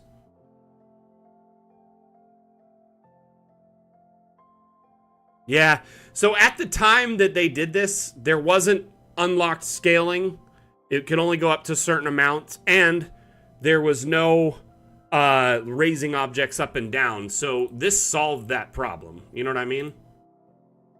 Like all these gelatinous cubes just sitting here.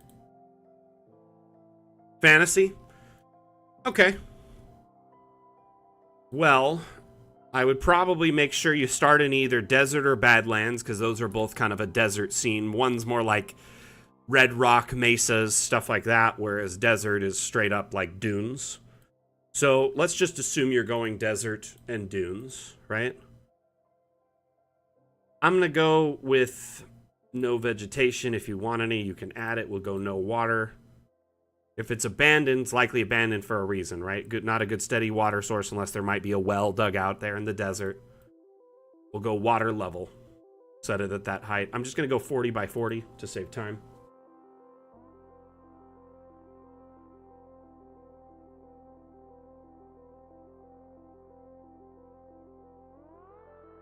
So we've got our dune. When I think of a pillbox, I think of like a rounded shape, right? So first off, There's a couple rounded structures that we offer that might work for what you want, like right off the bat. For instance, where is the Ozbot at?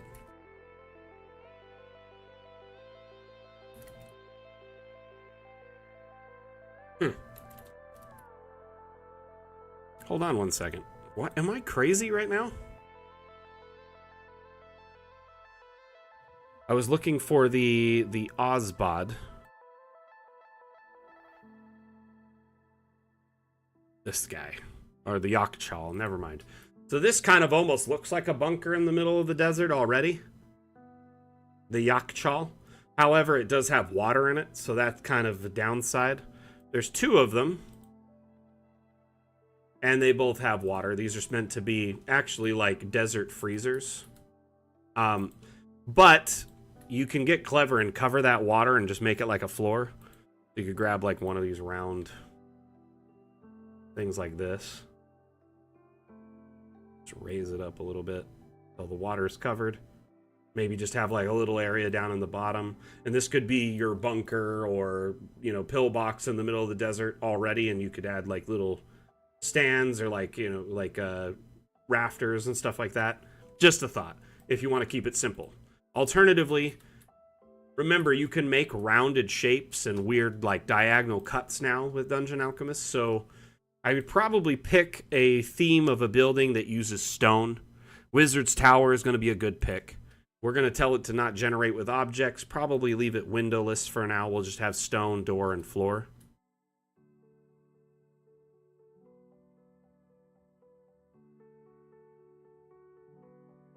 Now, I've got the structure here, right? When you're trying to make a rounded structure, like let's say you wanted a perfect circle, you want to make sure that it's perfectly divisible. 12 by 12, 10 by 10, 6 by 6, 8 by 8, etc. If it's 11 by 11, you can't split a square in half in DA. So you have to be able to have an equal amount of squares on each side in order to make a perfect circle shape, right? Maybe you want the pillbox to have like a interesting kind of like a diagonal side like this. So it kind of looks like a D-Day reminiscent style pillbox, whatever. We could sink it into the ground a little bit so it's buried in the sand, right?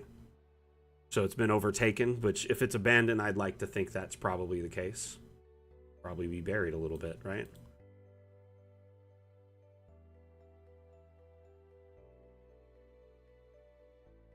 Now, this floor, we could change it. If we're happy with it, we could keep it. We could just do like a stone floor that fits more to this kind of setting, right? Really quickly, just change all the floors in here. We could put windows around the outside to kind of simulate the pillbox kind of structure. They do have like the arrow slit types in here, I believe, under stone. These ones here, arrow slits. These would be great for like a bunker type pillbox situation, right?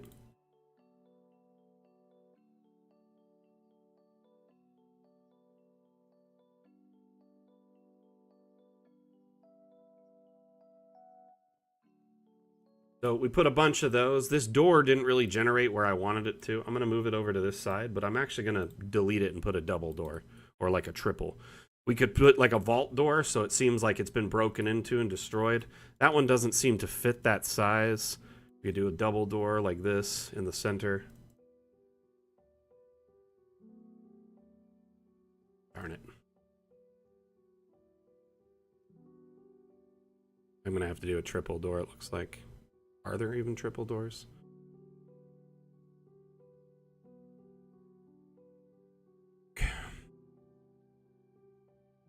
So maybe a single barred door or something like that. This one there. I never pay attention to the size. But like a reinforced door would make sense. You could do all sorts of different ones, right? Fit whatever works for you. There, in the center. Now, one thing is the sand's like not up against the side. That doesn't feel natural, right? Over time, if this like was overgrown,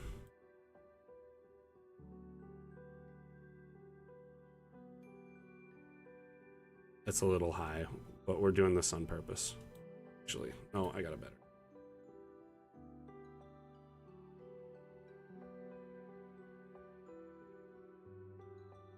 I'm going to use the flatten one here.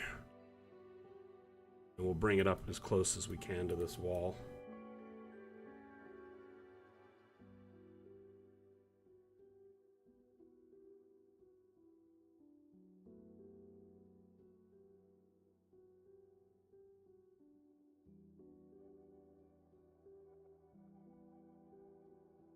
Sorry, I'm trying to bring the sand really tight to the wall before I start raising it. That way it's just a closer seam to begin with.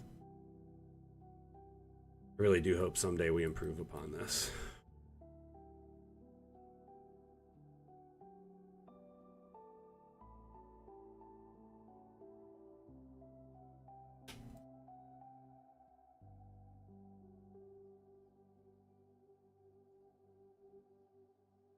So let's just assume I brought all the sand up, right? It's all filled up around the edge, and we can start raising it a little bit so it's even like stacked up against it. The other thing, notice the inside of that sand kind of looks like dunes, so it feels kind of weird in this spot. Or like looks like red rock or something. You could always just paint the sand to even match more. But just as all sand if that's what you're going for. I don't really know what your aesthetic is. I'm just guessing based on what you said. Now, let's say you wanted sand inside because it's destroyed or broken down. We could change a couple of walls to give them like a broken kind of ruined structure. So there are some ruined walls you could kind of mix and match. You don't want to change every wall, just change a wall, like have a broken section or a broken piece. Alternatively, you could change all the walls to match the broken wall sections to be more fitting to it. There are different types throughout, though. Now, broken walls, great way to have it. Now, let's say you want to have sand inside. What I would do is actually just go to delete room, and we'll delete a few squares in here. Right? Maybe a one over here.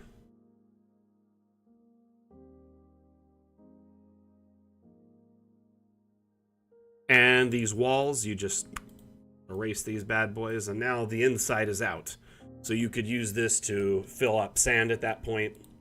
Kind of like it's been paint over that really quick. And raise it up. So some of the sand is inside. It's not a perfect solution, you know. There are some like piles of dirt and stuff, but none of them are like sandy. So that isn't an ideal match in this case. Remember, you can also cut shapes to be like different and rounded and diagonal. So this doesn't necessarily have to be this perfect shape. You could have some weird like thing like this or rounded part, and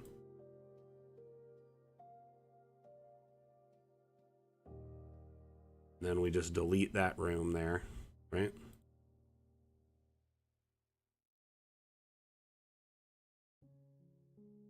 Anyway, you got a few options here, my friend. I hope I've come up with giving you some ideas based on just, you know, an abandoned an abandoned pillbox in the desert. This is a good kind of foundation or head start.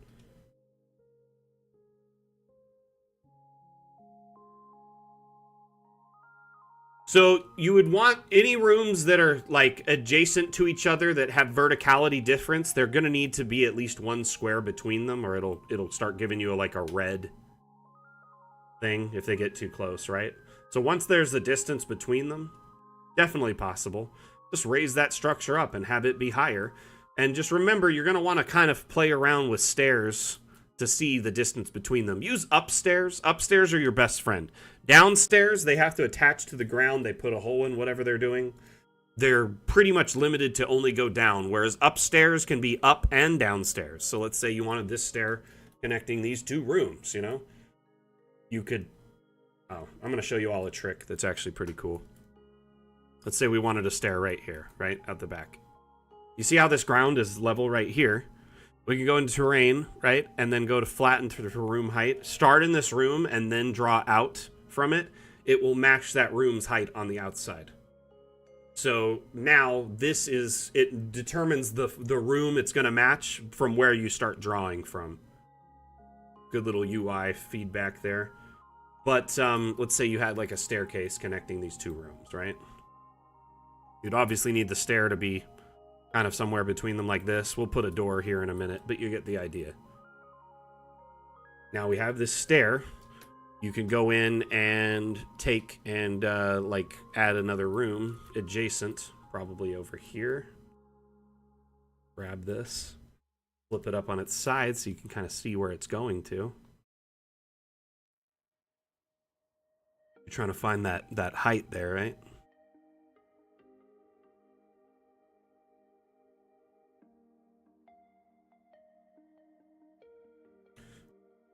Well, I accidentally deleted the staircase, but good thing is I can just grab it and put it, sink it down between these two structures. Then you just need a door there and you're good to go. Well, wherever it lines up. You get the idea. You're going to have to play around with it, obviously, but you get the idea of what I'm trying to throw down. Our next update will allow multi-level with stairs and roofing and all that stuff. But for right now, you got to still kind of do the stairing or terrain between the spaces. Having multi-level within the same structure is still kind of tricky at the moment, unfortunately, unless you do it by hand. So like the AI level can be done by you know, with the first level is all AI, but everything above that, you're probably going to have to jump into objects and go to like construction objects and start stacking above by hand. Well, Shiloh, I hope this guides you a little bit. Let's get back into showcasing maps here. Let's take a look at Highland Lass. Oh, we already looked at Highland Lasses. Okay. Who is left here? We looked at this one. We looked at this one. We looked at this one, this one, this one, this one, this one. This is the last one, so we'll check this one out.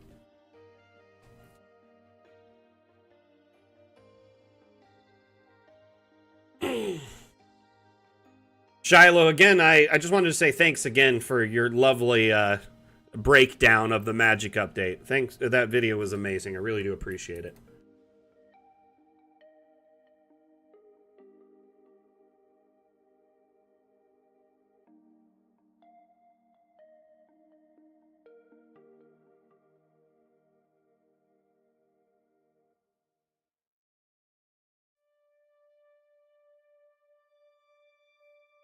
This is pretty cool. Curious, like Red Dead vibes here.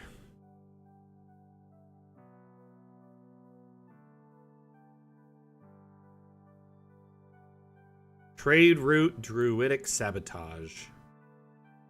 In the heart of the old Gold Canyon, a group of 4 determined individuals plotted to disrupt the flow of trade. 2 druids, a rabbit folk artificer, and a bard, sent by the local circle to protect their home from over-commercialization, devised a daring plan. As the train approached, its whistle echoing through the mountains, the group sprang into action, setting their plan in motion. Not bad. So the train comes through this area, and they plan to sabotage it. Heist it, whatever. Ambush it, obviously, is the correct term I was looking for. This would be a good little encounter map, though. Depending on your player's like alignment, they may want to jump down here and rob the place, or they may just want to stop it. You know? How would your players act if they were sabotaging a train line that is causing too much like expansion and commerce in the region and causing disparity?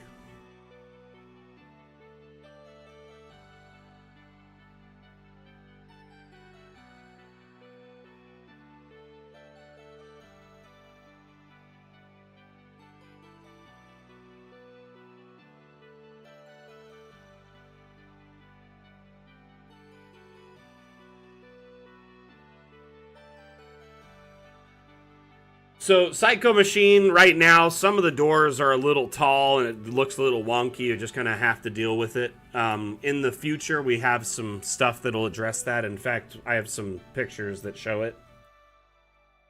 Give me 1 minute. I'll find it to share with you.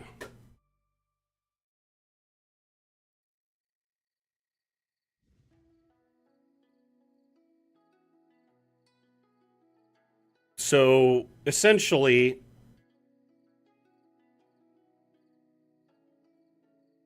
because of the way Dungeon Alchemist was designed, our walls have a certain height, right? And all of that was designed around our exports and the camera and like the objects themselves, and trying to find a happy medium between how things looked in top-down, flattened versus 3D, etc. Our next update will address, as I've stated multiple times today, multi-level and roofing. Separate indoor, outdoor, ambient lighting, things like patios, decks, stairs going to separate locations at different angles. As you can see, there's a 45-degree stair going up to like a tower here, a watchtower or something. All of this is very early alpha, so it's kind of buggy and weird, and we're working out all the kinks. One of them is we've decided to add like a riser to all rooms. This little gap that you see the mouse there, it's like 2.5-foot gap that will raise the room up and make it even larger. Every room will get this as they go up. So there's one on this floor right there, here to here. And this will allow most of our windows, like their arches and the door arches, to fit better on the structure going forward. So this will accommodate that. Notice back here you can kind of see where they haven't fixed the riser to fit the window yet. So they're working on this in the background, and as we have hundreds of windows and walls and all these things, we have to make each one of these custom and adapt them to this whole new setup.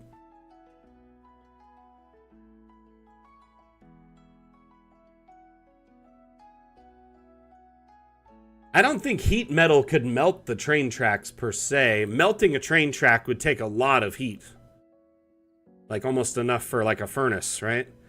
Heat metal on the train, I don't know. Could that affect the train? Not necessarily the boiler, right? Unfortunately, Shiloh, I don't have an ETA at this time. We like to under-promise, over-deliver, and until we have a set time frame or a window, we don't really like to state things. I can say though that our average turn time on our updates is between 4 and 6 months.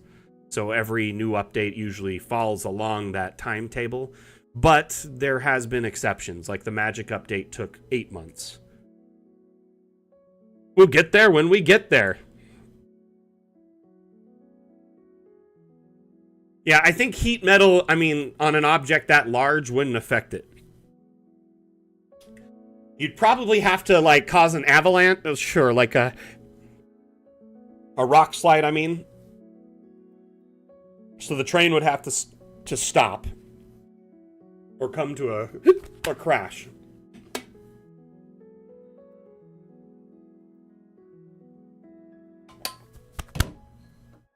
Just got hiccups randomly.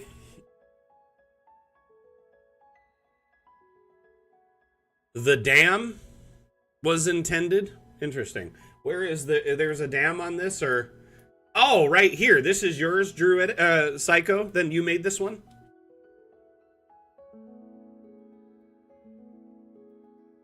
Awesome.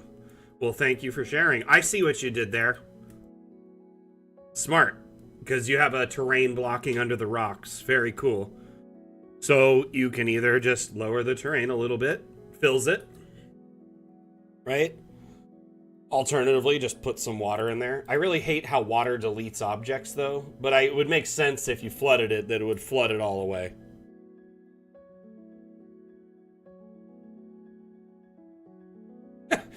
If you had enough time and money to glyph this canyon with enough heat metals to... Why so many heat metals when one well-placed fireball will do the trick?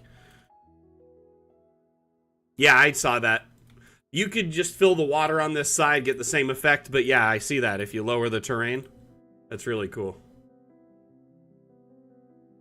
That's a nice touch there.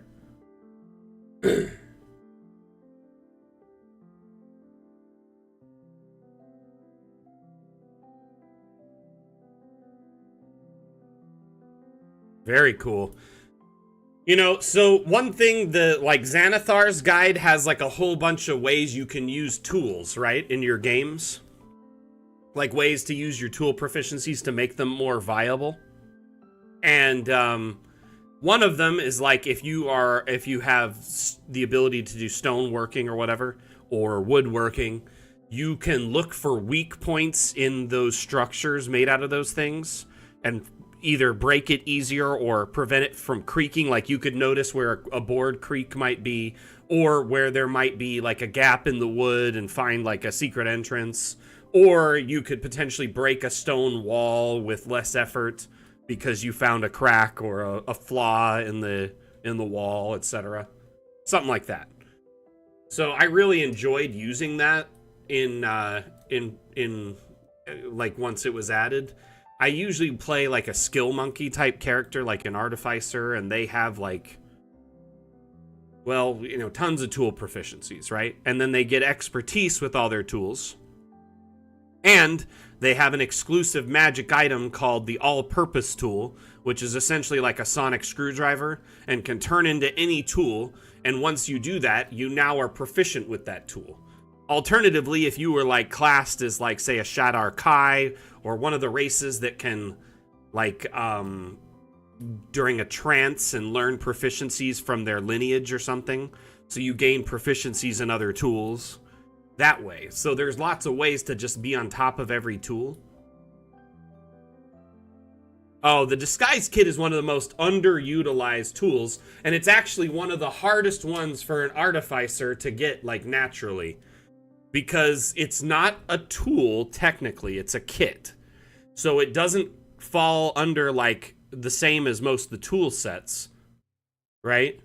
And it makes zero sense for you to be good at it unless you like have a background in it, like you're a thief, or maybe you're in acting or something, right? So it's like, it's weird. Why would you have a disguise kit unless you were doing something nefarious or you were an entertainer?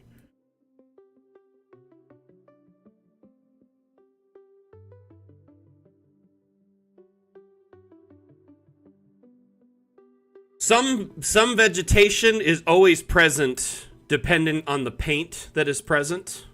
So like if you change the paint, sometimes it can change the vegetation.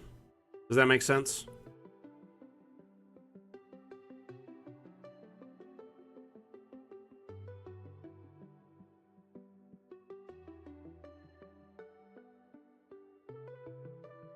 The other thing, obviously, you can go into the object brush.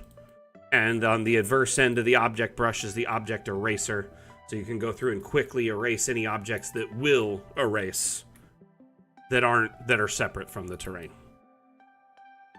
So some terrains just always have like grass or like features attached to them as they paint. That's part of the terrain paint feature. So they offer alternates that you can switch between if you don't want as much. And I do think by default some biomes will generate with this, and here I'm pretty much going over it with the same paint and it's getting rid of it. It's like playa or like sedimentary rock here, right? I guess that wouldn't be playa. This would be more like playa. Anyway, you get the idea. Which biome are we in anyway? Yeah, we're in Badlands. That makes sense.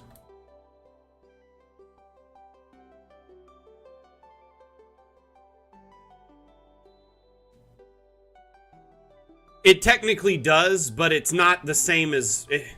Basically, it doesn't fall under the tool proficiencies the same way.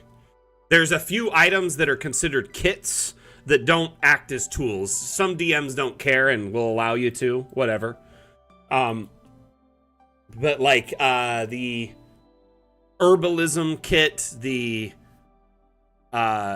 things that are like, yeah, like the disguise kit, they're not necessarily a proficiency tool. They're more of a skill. But yes, I get it. Either way. I don't know why it is, but if you look on D&D Beyond and a few other places, they're separated from them. They're not into like the tool area in the books.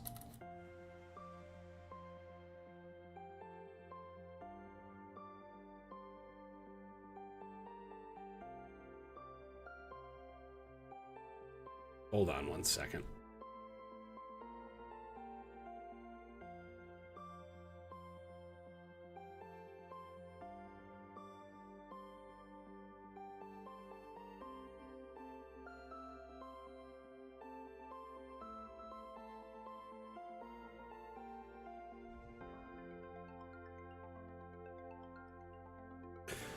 So eventually, like an artificer can be proficient in every single thing. Huh. They might have remedied it. Okay. So get this. So artisan tools used to not list forgery kit and disguise kit under them.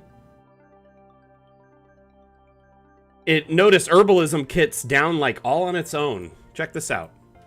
So at one point, the kits used to be listed separately. They might have changed it, but like herbalism kit is not listed under artisan tools. Disguise kit and forgery kit didn't used to be listed under tools. It would only say tools or supplies if they were a tool. I guess utensils was the only exception. But yeah, I guess they might have changed it now, so I could be wrong. Kits are under the tools table now. When did that change? Was that errata at some point?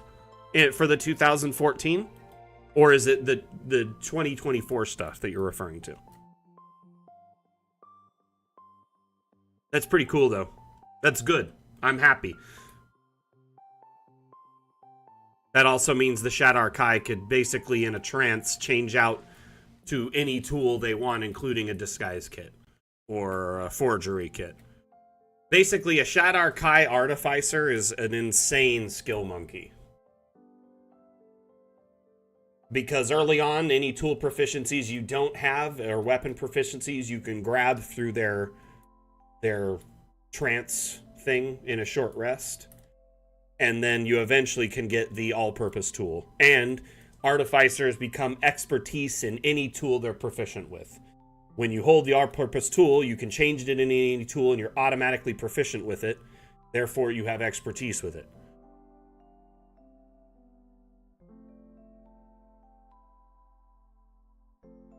Yeah, I just, so at the top, a lot of the ways, like in the books it describes it, it says artisan tools are separate from certain things. Like artisan tools had their own category, right?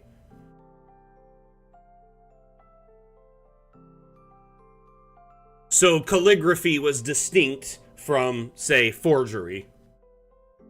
And I would almost consider, like, I don't even know. I guess they're all tools now. It doesn't matter. But yes, the way it's like laid out, it used to be different. There was a section below that was like other, and it was a different area. I'm almost positive I could pull out my old book and see it.